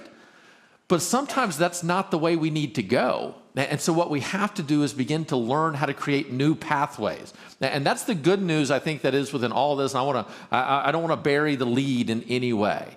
So you can have secure pathways, anxious pathways, avoidant pathways, some disorganized pathways, no question. But here's the good news. If you primarily have an anxious or avoidant kind of background, you can create new patterns that Siegel's going to call a learned security, an earned security, that you can start operating in very healthy ways. And here's what I think is beautiful about the potential of marriage, and part of my own story, I would say. When I started reading about attachment theory a few years ago, not only did I say, oh, that's what I was trying to write in Friends, Partners, and Lovers, but beyond that, I was like, oh, this is what Jenny has given to me. So I have a primarily anxious and avoidant pathways. I can go down those roads very easily. But in my relationship with Jenny, I have learned and earned a secure relationship with her that is now starting to ripple into every other relationship that I actually have. Now it took time. I think I told you the last time I was here. It took me 10 years before I ever told Jenny I didn't like something she cooked. 10 years. Why? Well, for one, I didn't want to cook. But secondly, it was, if I say this, that might be too much for her. So notice what happens now with an anxious pathway. I begin to hold back parts of myself out of fear of I don't want to be too much for them. Because if I'm too much, they might leave. Notice this. When something traumatic happens in our childhood, it is far easier for us to write a negative story about ourselves than it is for us to write a negative story about our caregivers. And so, when I'm 4 and my parents divorce, they would never do anything to harm me. No, they would never imply it was my fault. They would never do anything about that. They loved me completely. But it's easier for my brain to think I did something here than to think they made some poor choices. And then what happens is that begins to impact. So I go into this intimate relationship now with Jenny, and I think to myself, if I'm too much for her, she's out. And so what happens is I start to hold back part of myself. But think about what that means for her. She married me. She wants me. She said, I do, and she heard me say, I do, and she expected whenever I said I do, that means I was bringing the fullness of who I was to this relationship. And so by me holding part of myself back, she's always confused to some extent, because she's probably thinking in her mind, there's no way you have liked every single meal I've cooked for a decade. And so then notice what that does. It causes her to try to begin to guess, what's he really thinking? Which, think about the doubt and the insecurity that can cause within her if she understands that I'm holding back from her, because then she's going to start writing a story. Well, why is he holding back from me? What is it that's within me that's deficient, that's keeping him from giving the fullness of who he is to me? What am I doing wrong? And notice, if I'm not very careful, the very thing I'm trying to prevent, I can actually cause. Think about this relationship. So whenever I came to where do I work? Bayside. Whenever I came to Bayside, I was saying Birmingham in my head. No, that's not right at all. So whenever I came to Bayside, back in Arkansas, I did not have a direct administrative assistant. So we were Church of 2,000, 4 locations, and I just kept on trying to feed more resources out to the other locations, and I didn't have a direct administrative assistant with me. So whenever I came to Bayside, I had 2. So I've gone from 0 now to 2 that I get to work with, and all those are great things. But here's the thing. I have this desperate desire to be low maintenance. I don't want to be high maintenance. I hope whenever I come here, I'm not too high maintenance. I was telling my butler that this afternoon, that I try as much as I don't. But I don't want to be high maintenance, right? But here's what happened with our administrators whenever I got there. They couldn't figure out what I needed. They couldn't figure it out. Because I wouldn't just come out and say, hey, I need this, this, this, this, and this. And I'm like, y'all are so busy. How can I help you? And I was reversing the relationship. But notice what happened. In my attempt to become low maintenance, I became high maintenance. Because they were having to spend an inordinate amount of energy trying to predict what I needed from them, because I did not have the capability or the willingness to actually communicate clearly and assertively what I actually needed. And this pathway that I have now of holding part of myself back was now robbing them from having a happy, successful job. They didn't know how to be content. And really, I was creating the very outcome I didn't want to desire. And so just think about the snow-covered hill. What pathways are available to you? Well, I would think we all have some secure pathways to us. My guess is this. My guess is all of us have some type of secure relationship in our life. There's somebody in our life in which we treat them fairly. They treat us fairly. We are open and honest with them. They're open and honest with us. We don't misread things. Whenever something goes wrong, we don't assume, oh, you meant that for evil and you were just out to get me in some way. We all have a secure relationship of some sort, at least those of us that own a dog. Think about this. If you own a dog, let's say you got a golden retriever and you left that golden retriever inside the house whenever you came to this. If you go back to the house and they have destroyed something, you do not look at them and feel personally hurt as though they have done that to injure you. And yet, whenever your spouse says the wrong thing the wrong way, you immediately take that personally. So for most of us, the relationship we have with a dog is actually probably a pretty secure relationship, the way that we treat them and understand them and see them. So basically, I'm just telling you, treat your husband like your dog. And, no, I'm just kidding. But that idea of we interpret their actions properly, we tend not to do that with other people. So all of us probably have some secure pathways with somebody, a friend, whatever. Well, okay, what other pathways are available to you? And one thing I don't like, one thing Siegel is very insistent on, is don't take on a label of I'm anxiously attached. This is just who I am. No, don't take that language. Because here's the problem. Once you begin to identify in that way and that now becomes a label over you, it will not only probably begin to excuse some bad behavior, they will feel like you're imprisoned to where you can't change. Instead, what you need to begin to say is, all right, these are pathways available to me. And here, let me show you how gifted I am. I have both anxious and avoidant pathways available to me. So I would say my relationship with my mom is anxious attachment. My relationship with my dad is avoidant attachment. So I told him, Mom lived next door to me. I remember last year, Jenny and I were taking a walk. I come home from work, and we're taking a walk one afternoon, and I said, Jenny, so Mom's been out for a month, right? I said, Jenny, I just feel so bad. I said, I'm at work all day. I come home. Ella, who at the time was still at home with us, now she's at college. Ella needs my words. You need my words. Mom needs my words. I've used a lot of words in other places. I don't have that many naturally words. And so I come home and I spend time with Ella, and now I'm on a walk with you. And by the time I get to the house, Mom's going to want to talk, and I'm not going to feel like talking. And I just feel bad about that. And Jenny, very empathetic, listening, and we kept on walking. And then I said, and how strange is it that a 46-year-old man is still worried about taking care of his mom? She hasn't been asked for me to take care of her. But I just still feel this responsibility as that 4-year-old little boy that somehow it's my job to fill this role in her life that she hasn't even asked me to take care of. That is an anxious attachment. That is a pathway with her where I'm trying to hold this relationship a little bit closer than it actually needs to be held, and in so doing, robbing her of a truly healthy relationship with her son.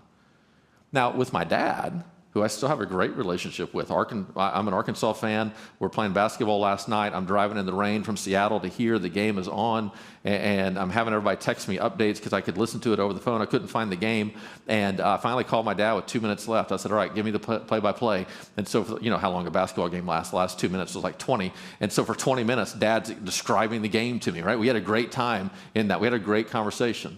Here's an interesting thing. About 6 months ago, Dad called. And he said, hey, I just want to let you know, the cancer scare that I had, everything's fine. And I said, what cancer scare? And my dad had prostate cancer a few years ago. He goes, oh, man, I meant to tell you, I forgot, my PSA level was elevated, and so the doctor wanted to do this and this. And so I went to him, and it's all okay now, everything's great. Okay, he never told me why he can't go there. He just can't go there with me. For whatever reason. To have the vulnerability of, Kevin, I'm worried about this. And so the first time he got cancer, when he called to tell me, here's how he said it. Man, Kevin, I got prostate cancer, but it's not that big of a deal. I'm going to get a little treatment. Everything should be fine. Notice how diminished that is? How much denial it is? Why doesn't he have the ability to say, Kevin, I got this diagnosis, and man, I'm scared? He doesn't have the ability to go there. And then there's a lot of reasons we can look at why that is. But here's the fact. Because he can't go there with me, I've really struggled ever to go there with him. Because generally speaking, whatever your attachment pattern is with your primary caregiver, it's whatever primary attachment pattern they had within their life. And so chances are my mom has a primarily anxious attachment pathway. That's what she leverages a lot from her childhood. So that's what kind of relationship I have with her. My dad has a more avoidant pathway. That's what he experienced from his childhood. So that's what I have with him. So those are the two pathways I learned. Now, from that, I could have had a secure pathway, but primarily I have those two pathways. So with Jenny, I can kind of go either way. The issue isn't, hey, man, here's what I am, diagnose me. The issue is to recognize there's a difference between a secure pathway and a non-secure pathway. We want to develop secure pathways with those relationships that are most important to us. And if we do that, they can ripple in to other relationships. Now, I want to give you two examples of what this looks like in marriage. And then we can look more in depth over some nuances of anxious avoidant, and then take whatever questions you have. Let's start looking at first kind of a dating, engaged, into early on married relationship of how these might play out to some extent. So let's take a couple, Mark and Michelle. So here's Michelle. Grew up, great family. There was divorce that was there, no question, but great family, loves the family well. She's just such a great person. And matter of fact, she's so close with her family that actually the man that she spends Christmas with is no longer related to her, technically. It was the man her mom was married to during her elementary and junior high years that she still calls dad in every way, but they've since divorced. Not her biological father, that was somebody else. Not the man her mom's married to right now, that was somebody else. But very close to him, very close to all of her family. But from her background of kind of the turmoil that was in her house, she developed a primarily kind of anxious kind of pathway where she had her needs met at times, other times they weren't met. And so now she desperately wants some kind of relationship with other people to give her a sense of identity. She feels like without being loved by somebody else, maybe she doesn't have the value that she actually wants. And so then she sees Mark. And she's drawn to Mark.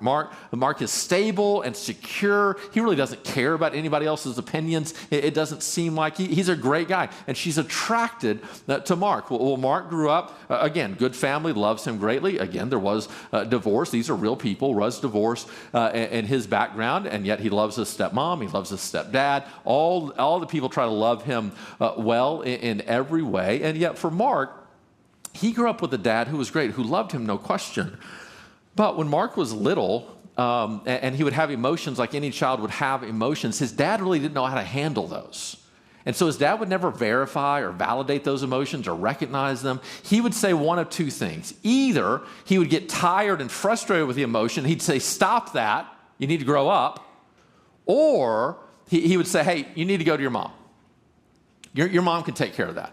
And so there was no validation.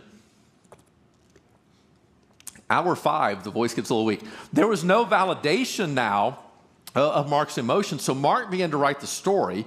Emotions aren't important. Emotions aren't things that men feel or to experience. I need to stuff those in some way, ignore them, deny them. I need to be my own man. And he sees Michelle. And Michelle seems to be in touch with her emotions, and she can express them. She can cry when she needs to cry, celebrate when she needs to celebrate. Christmas is her favorite thing ever. And so she has an emotional life that Mark is now drawn to in the same way that Mark has a stability that Michelle is now drawn to. And so he begins to pursue after her, even as she is showing interest in him. And in Mark's mind, he doesn't recognize this, but in Mark's mind, a relationship is not something to be experienced as much as it is something to be achieved. So it's a box to be checked. I want somebody, I need somebody in my life, not just sexual needs, but just needs in general. I want to build a family, all those things. However, if Mark were honest, what he would say is, relationships are good, I want one, but they're threatening to who you are as an individual. And so he pursues after Michelle, now wanting to get a ring on her finger and to achieve the relationship, which makes him a great boyfriend. He's in touch, he's in tune, he's looking, he's figuring out, he's whining and dining her, and dates here and thoughtful gifts here and all these kind of things. And Michelle now is getting all this validation that she's always longed for, this kind of consistency that is there to some extent. And she loves everything that is taking place. This is such a great guy, and he is a great guy. And Mark at the same time is asserting kind of his agency and his strength and winning her over and being his own man. And sure enough, they get engaged, they get married, life is good, marriage is good. The first kid comes along, then the second one, and now they have a third one. And life's going pretty good. However, don't forget, Michelle, these pathways are still underneath, and Michelle is still afraid at any moment something's going to mess up here. There hasn't been great stability in her background, so something's going to get wrong here. And so she overly reads into any possibility that somebody might distance themselves emotionally, physically, mentally, spiritually. She overreads into it.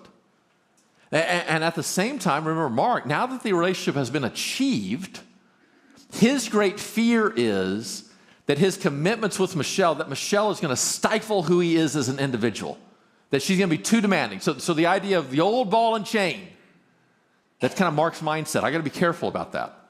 So he's going to be overly sensitive to read into any sign that Michelle is reaching out for a little bit too much, not physical intimacy, but emotional intimacy or closeness or oneness. Anything that might veer into some kind of unhealthy enmeshment, he's going to want to shove against that.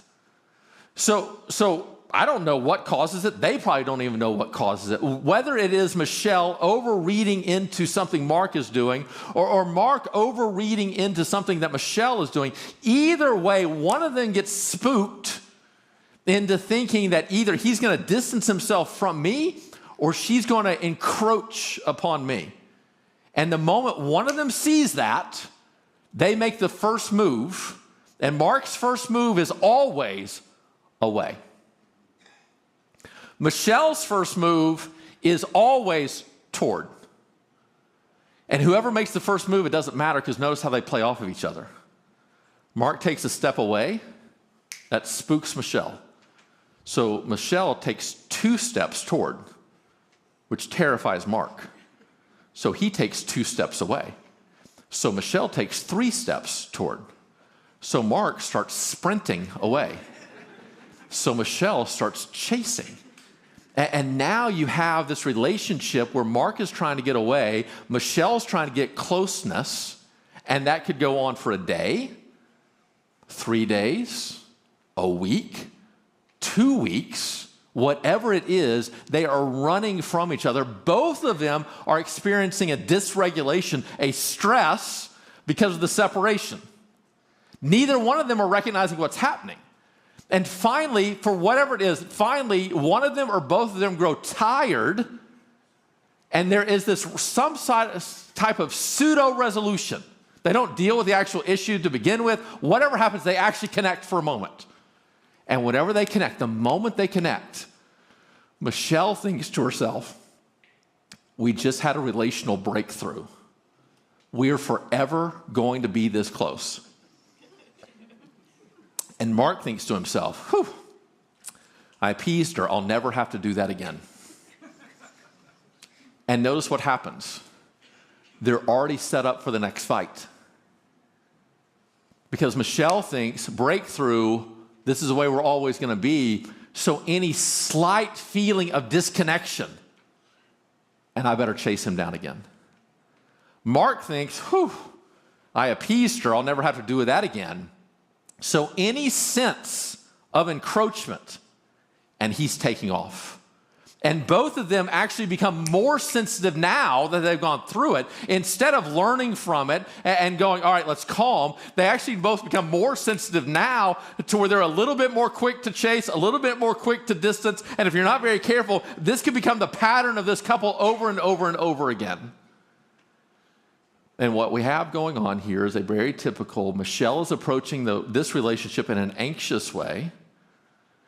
Mark is approaching this relationship in an avoidant way. And their patterns are actually playing off of each other. And neither one is recognizing how to respond securely. Whereas what's available to them is if Michelle could learn, I know how to soothe myself. That whenever I feel dysregulated, I can feel it in my body. We can all feel it in our bodies. But I don't have to write the story. I have to have somebody to calm me. I have to have somebody to be somebody.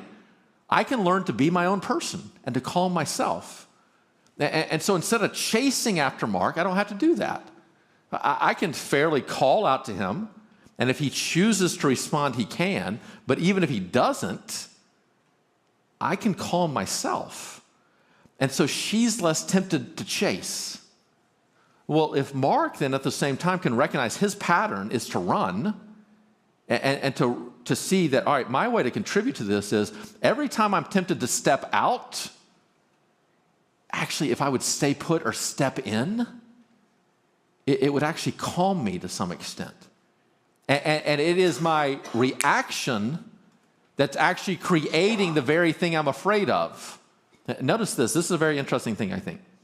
If you act in an avoidant way, so you're trying to distance yourself from your partner, and you don't recognize your own emotions, you don't want to communicate your own emotions, you don't want the intimacy, the vulnerability, and you distance yourself. Notice this. Whenever you distance yourself, you might as well write a sign of invitation to your spouse, hey, come chase me. The last thing you want, you're actually inviting because you're not leaning in. And if you would give just a little bit of vulnerability, then they would actually give you space. At the very same time, if you respond with a primarily anxious attachment, the very thing you don't want is for this person to distance themselves from you. If you are continually trying to encroach, trying to grab, thinking at any moment they're going to leave, then you are actually inviting them to distance themselves from you. And the way for health for this couple is for Michelle to learn the moment you're tempted to grab, don't. Calm yourself. And if you see Mark actually take a step away, give him the distance. and trust that he will actually come back. And what Mark has to learn is the moment he's tempted to run, don't actually lean in. And if he will lean in, that will actually cause Michelle to feel connected, which will empower her to give him more space, which is the very thing that he wants. And notice the question that the couple has to begin to ask is, what do you really want? And what's the pathway that will lead to that? Because here's the truth. A non-secure pathway will never lead to the outcome you desire in your marital relationship. A secure pathway is much more likely to do so. And the answer here, notice the answer here isn't for Michelle, who's anxious, to act more avoidant, and for Mark, who's avoidant, to act more anxious. We don't want to replicate each other's problems. The answer is for both of them to respond in a secure way. Now, what does a secure response to this actually look like? So let me give you we're still 40 minutes away from the end of this, but let me just give you everybody's prescription here. And here's what every single person in this room needs to do. You need to study what a secure attachment is and pursue after that wherever you are. That's it. You can spend time looking at where you are and trying to diagnose you and what are your primary pathways. And all that's fine. It's instructive. It's useful. But more than anything, the question is, what's a secure response here? How am I responding? Is that secure or non-secure? Or if it's non-secure, what does a secure response actually look like? And then bring that to your partner. Because at minimum, even if your partner continues in their non-secure behavior, at minimum now, you are not triggering them as much with your own unhealthy behavior. And it's what you control the most in a relationship. All right, let me change the metaphor. Let's change stories here for a second. Let me give you a different example. So let's go wife and let's go husband. And we're going to go with a similar kind of scenario. So let's take this table as a metaphor. So you have what's going on underneath the table and what's going on top of the table. So on top of the table is what we can see, what we can understand. This is what we're presenting to the world. And yet underneath the table, these are these emotions that are going on inside of us that nobody else can see, nobody else can know, can understand. Unless we surface them, they are going to remain underneath. So imagine you have a wife and a husband. So you have what's going on above the table for her, what's going on above the table for him. But at the same time, you have what's going on below the table for her and below the table for him. And all that is at play within the relationship. All this is at play within your relationship right now. What everybody sees and what's going on underneath. Okay, so let's imagine that there is something that triggers a feeling from the wife to be unseen, unheard, unvalued, unloved.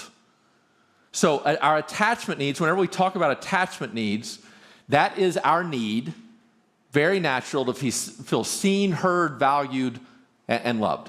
And whenever we don't receive that, our bodies respond physically for those unmet needs. Think about this. Mom and dad come home from after work. Toddlers are there. And one of them walks in the door.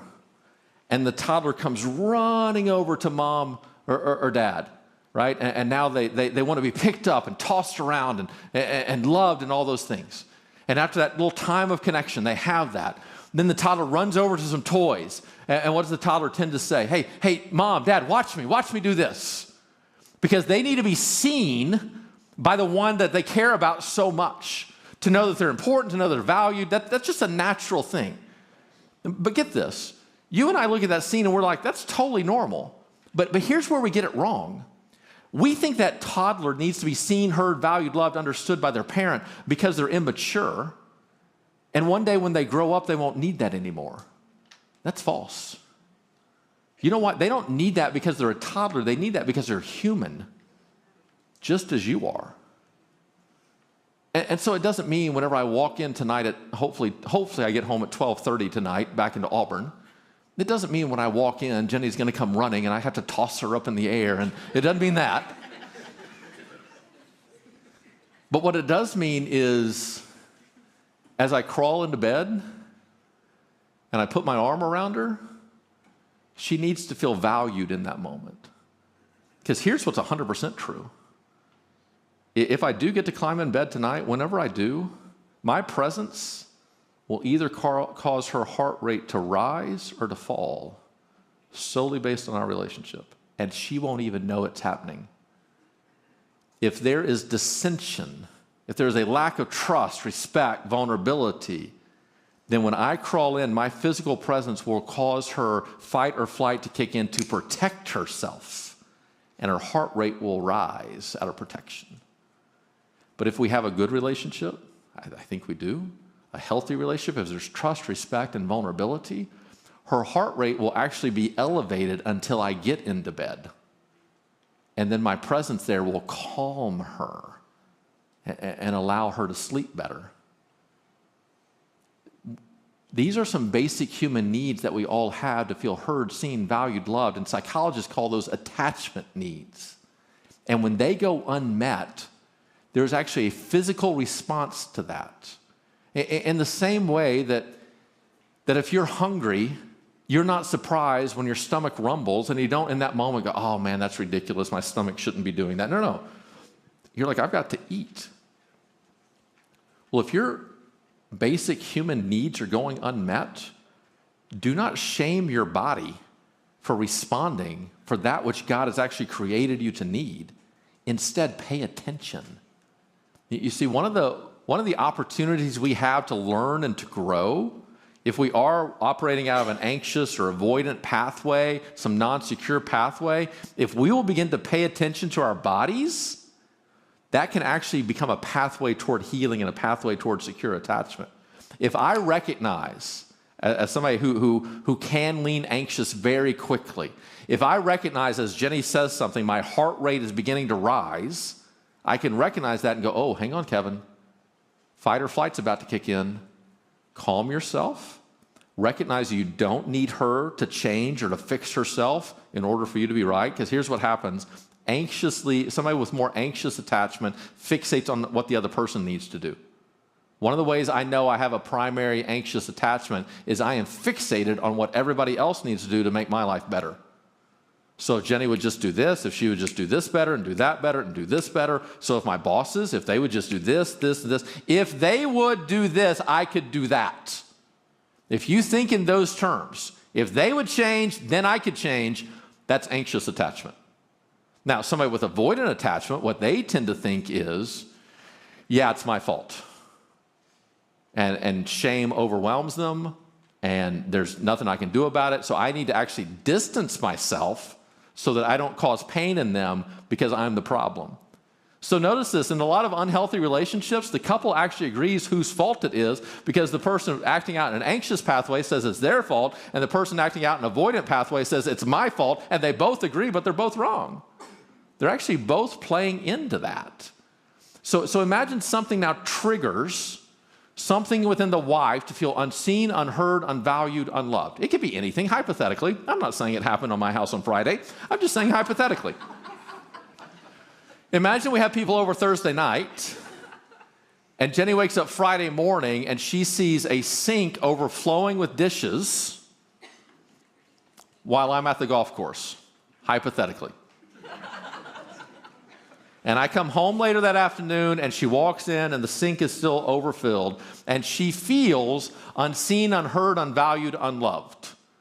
Now Jenny, with a secure attachment, with a lot of healthiness, a great person, Jenny will surface, hey, Kevin, man, I love you, but when I walk in that kitchen right now, I feel unseen, unheard, unvalued, unloved, because while you've had a great time on the golf course today, at the least you could have done was taking your winnings and hired a maid to cover that, or at least you clean the dishes, right? But let's take somebody without a secure pathway. Let's take somebody who's acting in a different way. They feel unseen, unheard, unvalued, unloved, and rather than surfacing that emotion, what do they surface? A protest. So now their body is saying, look, they're taking advantage of you. You feel unseen, unheard, unvalued, unloved. But rather than communicating that which is unseen, they protest in a way and hoping that they can cause others to feel what they're feeling inside.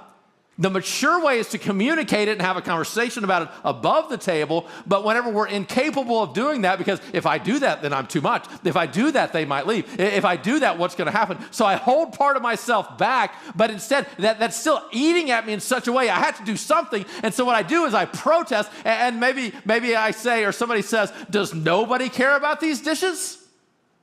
And notice what happens in that moment. It's a protest that feels like an attack. And so hypothetically, the husband is over there just minding his own business, had no idea. He hadn't even looked at the kitchen if you want to know the truth. And now what he has heard is, not only have you not cleaned the dishes, you don't even care. It's an attack on his heart. That's what he feels. And so if he's secure, then he will surface the feeling. And he will say, hey, man, yes, about the dishes, I wasn't aware. Let's get back to that. But first, hey, let's talk about, man, you must feel unseen, unheard, unvalued, unloved. And that's the last thing I would ever mean. And one of the ways I know that is whenever you make that claim, does nobody even care? My heart feels attacked too. And so we're actually feeling the same things, and neither one of us want to make each other feel this. I am so sorry. Let's figure out how we can go about that. Now, let's attack these dishes and go from there. But that's a pretty secure step. And not feeling that, instead, what he does is he feels attacked, and so he surfaces a defense. Well, man, I had to go play golf today. My boss called me. I didn't want to go. I would have loved to have stayed here and cleaned the house, but my boss called me and I had to go, right? I wasn't aware. I didn't think about it. I thought we could get, whatever it is. Notice this. However he defends himself makes her feel more unseen, unheard, unvalued, unloved. Why? She's trying to protest and in so doing get his attention on her heart. He feels attacked, so he takes that protest and turns it about his heart, which again was the problem from the get-go. And so now she feels even more unseen, unheard, unvalued, unloved. And this time, since the first protest didn't work, this time she surfaces an even harsher protest, trying to show how serious this issue is. And so she might say something like, well, you never, whatever it is, which now causes him to feel even more attacked. And rather than surfacing that emotion, he either gets more defensive or he shuts down. Afraid of saying the wrong thing, not wanting to be part of the fight, he just shuts down. And notice this. When he shuts down, it makes her feel more unseen, unheard, unvalued, unloved.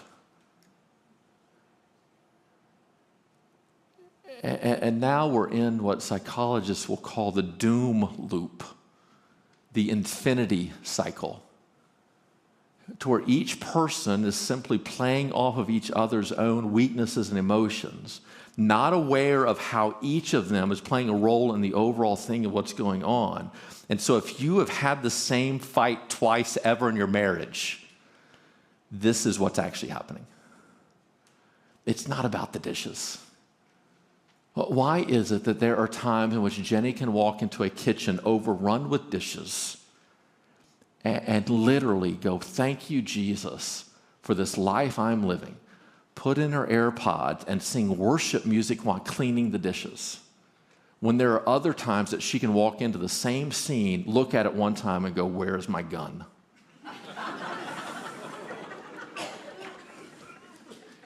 It's because whenever she feels seen, heard, valued, loved, understood, appreciated, she walks in that kitchen with met attachment needs and going, what an opportunity this life is.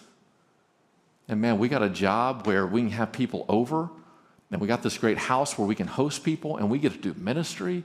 And my goodness, Kevin's in Washington this weekend helping other people, and the way I love him is actually making an impact on them. Even if I don't have to go to the rain and have a part of that, I can actually have a part of that ministry. What an honor it is to clean these dishes right now because of everything that this means.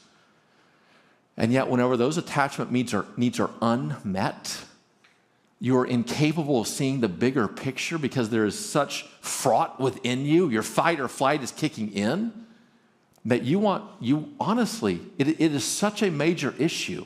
And whenever we are incapable of communicating it, what we unconsciously begin to do is we try to cause within others the very pain that we are experiencing so that they can understand us. But who wants to do that? Who wants to cause that pain in our spouse's life that we are experiencing? When such a better way to go about that is, rather than trying to cause it in them so they will feel us, is to learn to communicate it to them so that they don't have to feel like us and we don't have to feel like we feel either. Now notice, don't get caught up in the gender of this. Don't get caught up in, well, women are anxious and men are avoidant, and that's the way it goes. Because maybe that's the case. Maybe it leans that way a little bit more in our culture, specifically where men are kind of told, not to lean into their emotions or feelings. Think about it. The only place a young boy really ever has permission to be emotional is either with anger and specifically on the ball field. And so it's unnatural for a man to show up in worship and be really emotional. The only place he can be emotional is yelling at the referee from the stands. Don't be surprised in that type of culture if a man doesn't over time just lose sight of even what he feels. And even if he can't feel it, he has no language to put to it. And even if he has language to put to it, we don't live in a society that empowers him and allows him to actually speak that to other people. But don't get caught up in the gender, because this can very easily flip. Gender stereotypes, but it's true. So a man feels unseen, unheard, unvalued, unloved. Rather than surfacing that and saying, hey, honey, here's what I feel right now. Will you hold me? Will you love me? What's going on? He surfaces a protest. I thought we were going to have sex tonight. Well, his wife now feels attacked, feels shamed, not valued, not worthy enough, not good enough, not meeting the needs of her spouse in the way that she feels that she's supposed to. But rather than surfacing that concern, and rather than surfacing of, hey, man, I want to get defensive right here, but I don't want to be that. Man, I know what it must feel like to feel unseen, unheard, unvalued, unloved. Did you see the kitchen a while ago? Like, I feel the exact same way that you feel. Neither one of us want to feel this way. Let's figure this out. Incapable of doing that, she surfaces a defense. Well, I thought we had sex the other night. Was it not good enough the other night? You seemed pretty pleased the other night. Was that not enough? Well, as she defends herself, that causes him to still feel more unseen, unheard, unvalued, unloved.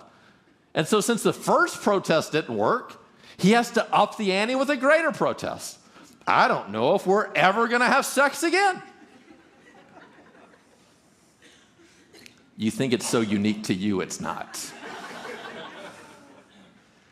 She now feels even more greatly attacked, so she either gets more defensive or she shuts down, which causes him to feel more unseen, unheard, unvalued, unloved. And now they've switched roles in the same infinity loop doom cycle until something gets them out of that. But doesn't this sound exhausting? And notice, you and I do not have to play our part in that. That what we can begin to do is to pay attention to what in us is going on underneath the table. And why is this issue such an issue with me? Why is it sometimes I laugh this off and right now I'm crying about it? Why am I so angry about it now and other times I'm playful about it? Why is my heart racing a little bit more right now? Why is my anxiety up a little bit? Why am I not sleeping as well? Oh, you know what it is? I feel in this moment disconnected. I feel unseen, unheard, unvalued, unloved, taken advantage of. All right, man, I know he doesn't want me to feel that way. I know she doesn't want me to feel that way. Man, there has to be times in which he feels that way. There has to be times in which she feels that way. All right, but there's no way for him to know it unless I surface it, because it's happening below the table. Well, first of all, notice this. There's no way for them to know it if I don't know it. And so the next thing you know, whenever I start protesting or defending, that has to be a red flag in my mind to go, oh, hang on, Kevin, what are you doing? What's going on below the surface for you right now? And as you begin to grow in this ability to recognize what's going on in your own body, and then learn to begin to surface that, then it gives your partner a model of what they can do as well. But even if they don't pick up on it, the very fact that you're not playing into this game, because here's the image I get, is a protest or a defense. What basically I'm doing is I'm rising up and drawing my sword. But notice this. You and I do not stab each other across the table. We always stab each other below the table, into their hearts, their souls, their minds. It's not a body blow. It's always much more painful than that. And a relationship at its worst, the reason vulnerability stops is because we get tired of being stabbed by the very one that we love. And the next thing you know, we can't really trust them, that they're going to treat us right. And whenever we lose vulnerability and trust, it doesn't take long for respect to go away. Because I don't respect people that cause me pain. And very slowly, we develop an insecure attachment in this very thing that's supposed to be the most secure relationship that we have. And so if we started rating what's our score of friendship partners and lovers, it's not very high. Why is that?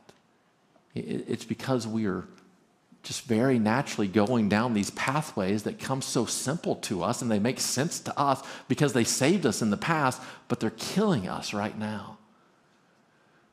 So my son is 16. Every Friday, after I play golf, every Friday we go to Raising Cane's. That's just where we have lunch. I told him a couple years ago, I said, look, Mom and I invest in some companies back in Arkansas, and because we invest in them, every quarter or so, they have to give a report to us of what they're doing with our investment and to show us why we should continue to invest with them. I said, Mom and I are investing in you. And so every Friday, you have to give me a report of how we're getting a return on that investment. So every Friday, Silas and I have an investor meeting. And so I'm investing in you. I'm paying for your insurance. I'm paying for your gas. We're paying for your house. We're paying for a lot of stuff. I expect some return on investment. But I also care about you. I'm your dad. And so we have those kind of conversations as well. Well, where this Raising Cane's is, I come down Interstate 80, I get on Interstate 65, and then I take the first exit, and that's where Raising Cane's is. Well, we also have a campus that's 3 exits up from that, called our Blue Oaks campus. And one of the privileges I get as a teaching pastor at Bayside, I get to rotate around. I'm primarily at Granite Bay, but we have 9 locations, including Folsom Prison. I get to rotate to them all. I get to rotate into Folsom Prison. It's great. First time I ever walked into Folsom Prison, right? They watch our services when we don't have a live speaker. So I walk into Folsom Prison, I go up to a guy, I'm going to introduce myself, I stick my hand out, and he goes, hey, Kevin, how's Jenny and the kids? I'm like, oh, yeah. They don't give our address on those services, right? So I mean, they know us, right? So it's a great privilege. So every quarter, I'm up at our Blue Oaks campus. Now, here's what's interesting to me. Early Sunday morning, I'm on my way, to preach 3 services. If I'm not paying attention, as I come down the 80 and get off on the 65, if I'm not paying attention, I just get off on that first exit and go to Raising Cane's. Why? Because on Fridays, that's where I go. Every Friday, I don't even have to think about it. It is just imprinted on my brain. I have to, as I get off on 65, remind myself, hey, you're not going to lunch, you're going to work. But in so doing, I can drive by that first exit and then take the third exit. And what's interesting to me is over time, as I preach more and more at the Blue Oaks campus, next thing you know, I really don't have to think about it anymore. My car just kind of naturally goes there. You and I have relational pathways, roads that are built into our heads. And in our early on relationships, the way our parents cared for our needs, again, notice this, not whether or not they loved us. For most of us, of course, they loved us.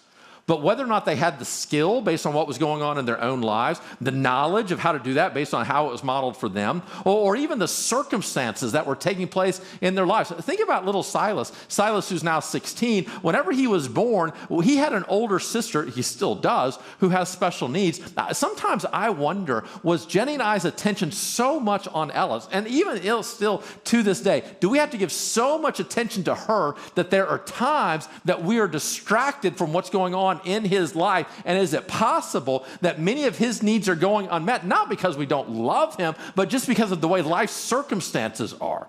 This is not a judgment on your parents. This is not a way to create an excuse for you for however you operate. We are looking for an explanation of who am I, how did I become me, and why do I do what I do? And the fact of the matter is, we all have roads in our lives that naturally come to us based on past relationships, that when A happens, this is what you do. A, B, A, B, A, B. And we get married and A happens and B is the wrong response to our wives or to our husbands.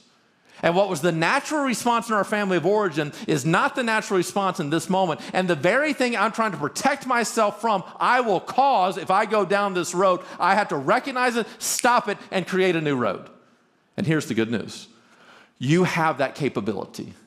You honestly can begin to create new roads. And the way it happens here is you get stuck into the infinity loop, the doom cycle one time, and then you have your fight and you go your separate ways, and one of you or both of you is in a separate kitchen or couch or bedroom or whatever, or you're in the same bed turned the opposite way, and one of you tonight begins to laugh and the other one goes, "What are you laughing at?" And you begin to say, "It's the very thing that guy from Arkansas talked about today." And now after it's over, you identify what's happened. And you can begin to see your role in it. And your spouse can see their role in it.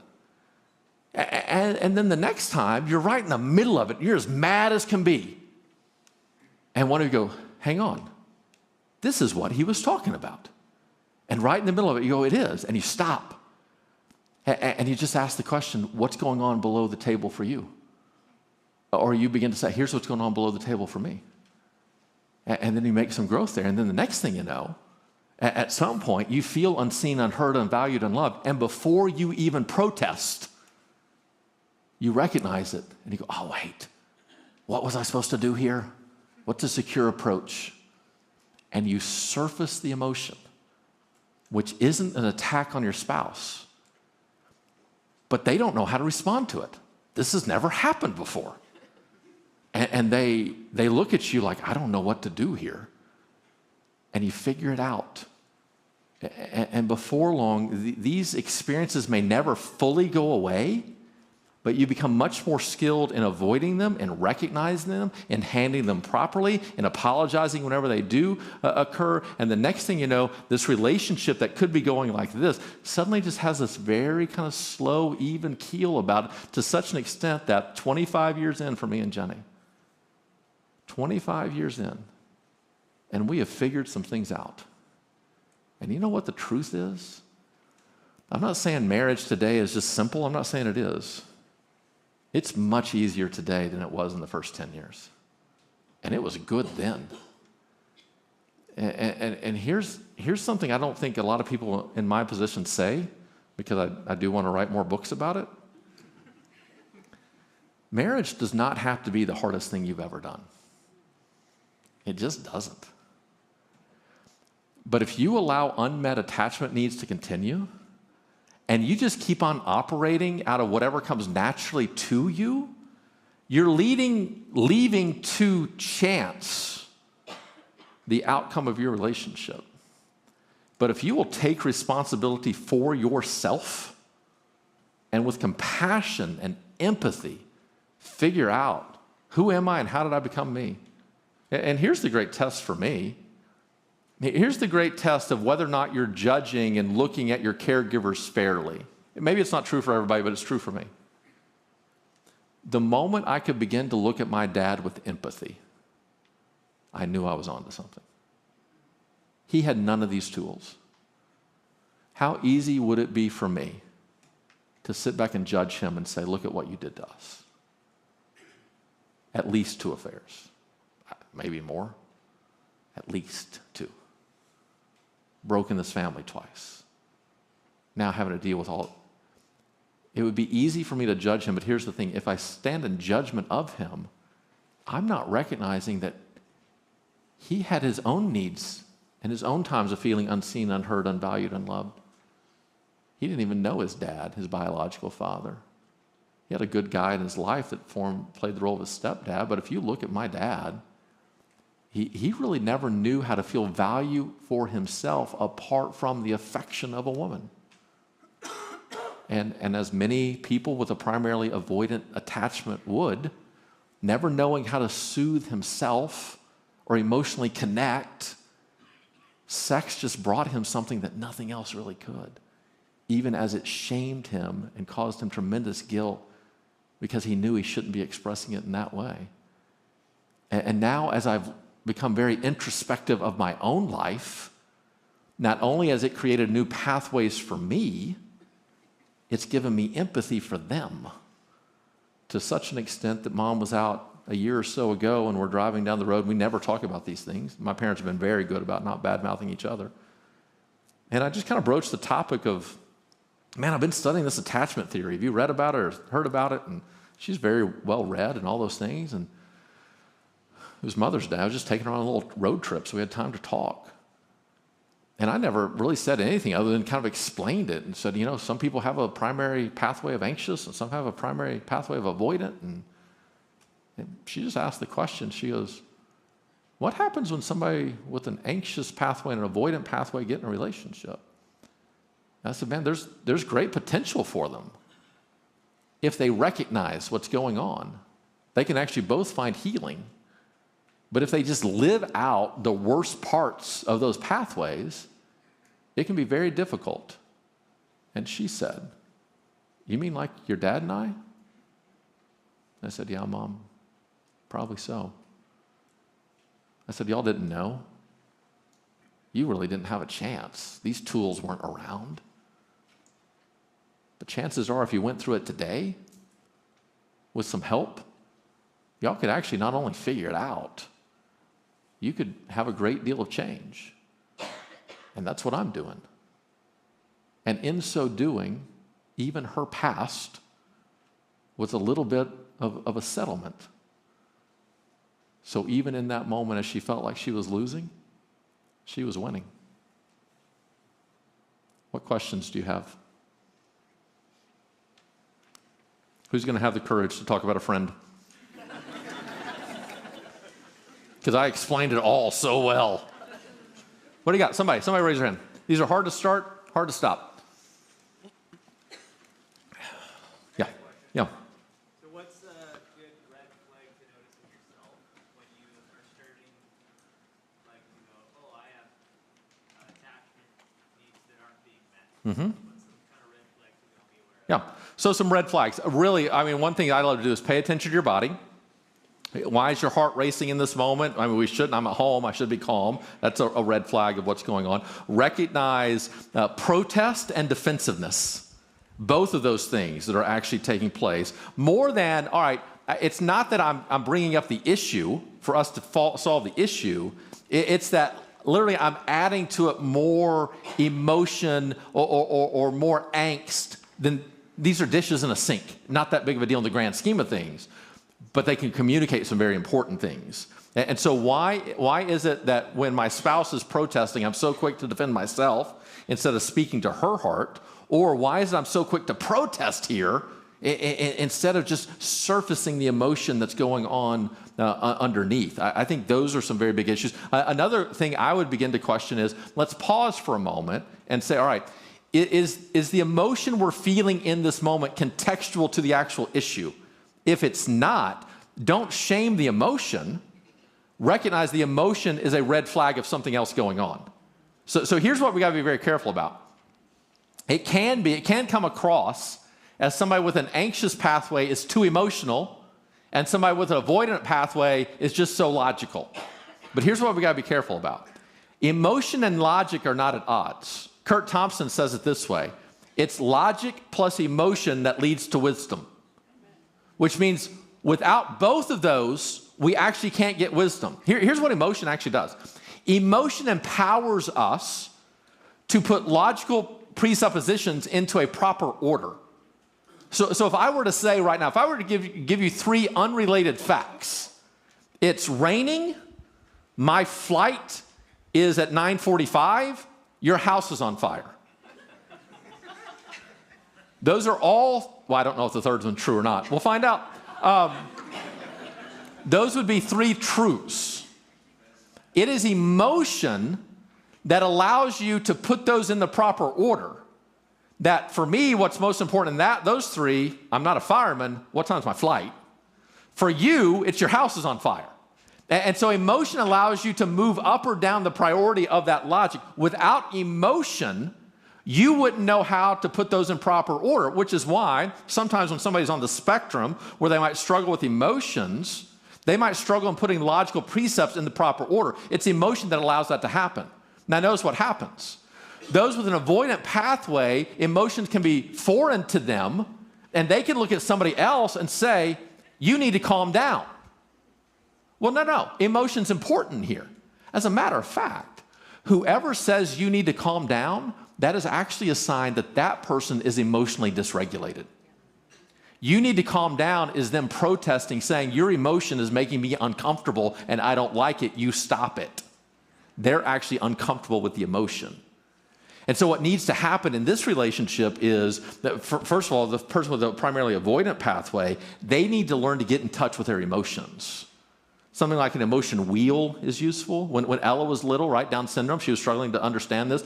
We got this chart that had all these different faces, and we would just point at Ella and say, what do you feel today? I'll never forget, one day we said, what do you feel today? And she pointed at something. I looked underneath the description was hungover. Like, okay. No judgment, right? So here, the avoidant attachment needs to get more in touch with their emotions to order things properly. And it's possible that somebody with anxious attachment, they can get overrun with their emotions of what's going on. They might need to bring a little bit more logic into it and go, okay, is my emotion matching the situation that's going on here? So again, I think both of them need to look to a secure way and not simply blame the other. So for me, one thing I look at a lot is anytime I start writing a story, if they would blank, I could blank. That's anxious. Anxious attachment fixates on what the other person needs to do to fix the relationship. Notice what I need to do, take responsibility myself. I was in a conversation. I like how we're going to get to one question. I love this. This is the most Kevin Thompson thing of all time, by the way. You ask one question, and I'll talk about it for 45 minutes, and then we'll be on our way. I was talking to a guy the other day. He and his fiancée, older couple, now newly married 3 years, and we're talking, and the relationship is struggling. I'm just talking with the guy. And he's like, well, she needs to do this, and she needs to do that, she needs to do that. And I said, hey, recognize, our entire conversation today has been about what she needs to do. I said, that is anxious attachment. And he's been in these classes, he knows what it's about. I said, that's anxious attachment. What you need to do right now is every time you're tempted to think she needs to do something, remind yourself, no, you need to do something.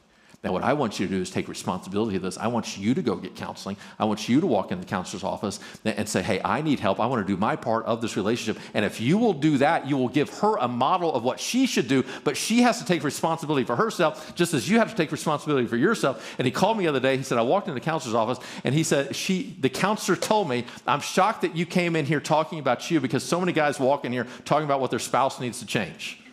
And I said, well, congratulations. Step number one, right?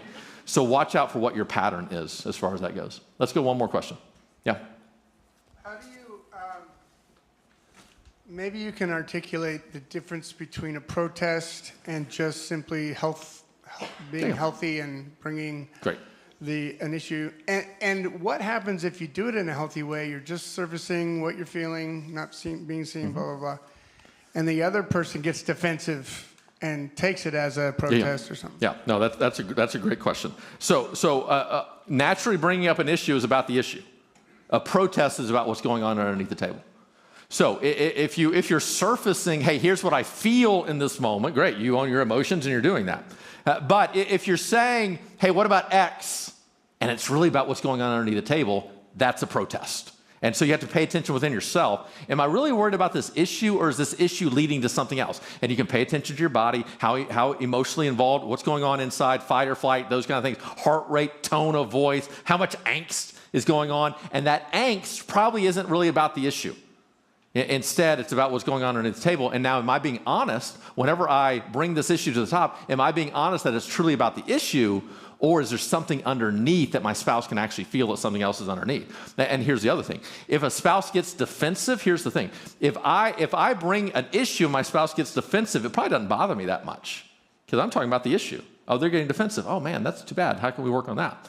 If I'm protesting and they get defensive, it's going to irritate me like crazy. Why? Because I want them to see what's going on underneath the table. So in part, pay attention to your response to your spouse and see what's it causing inside of me. And if my heart's racing, if my chest is tightening, you have to figure out what your own emotions are. I can feel right here, this part of my face just gets really stern. Right? So I don't express a lot of anger, anything like this. I had a coworker one time that said, man, I'd love to see you really angry. I said, oh, you have. This is it, right here. So what happens is my sarcasm gets much more biting. My words can get much more biting, but my tone will calm. My tone will calm. It's been a long day. I will have a calmer tone. So you got to pay attention. How do I respond and how do I react? And then you start to know your spouse. Because here's what happens. Let's say Jenny does protest. If I'm in a good emotional spot and she says, hey, what about these dishes? Oh my goodness, honey, I'm so sorry. But here's the thing. If I just go clean the kitchen and I don't connect with her emotions that are underneath, she's still not going to be appeased. So even as I'm cleaning the kitchen, I need to call her in as I clean and she doesn't, and to connect with her. And now, not only is the issue being taken care of, the emotion that's underneath will begin to change as well. Hey, God bless. Thank y'all.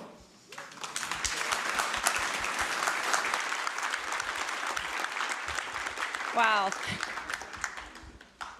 Thank you so much, Kevin. Will you just help me give him one more round of applause? That was just awesome. So good. So we are going to wrap up now. We just want you to know that if you have any needs for prayer, we have a Connect card available for you to fill out, and we'll have some people up here that would love to pray with you in your marriage. And other than that, God bless and have a great day. Stay connected with us. Thank you.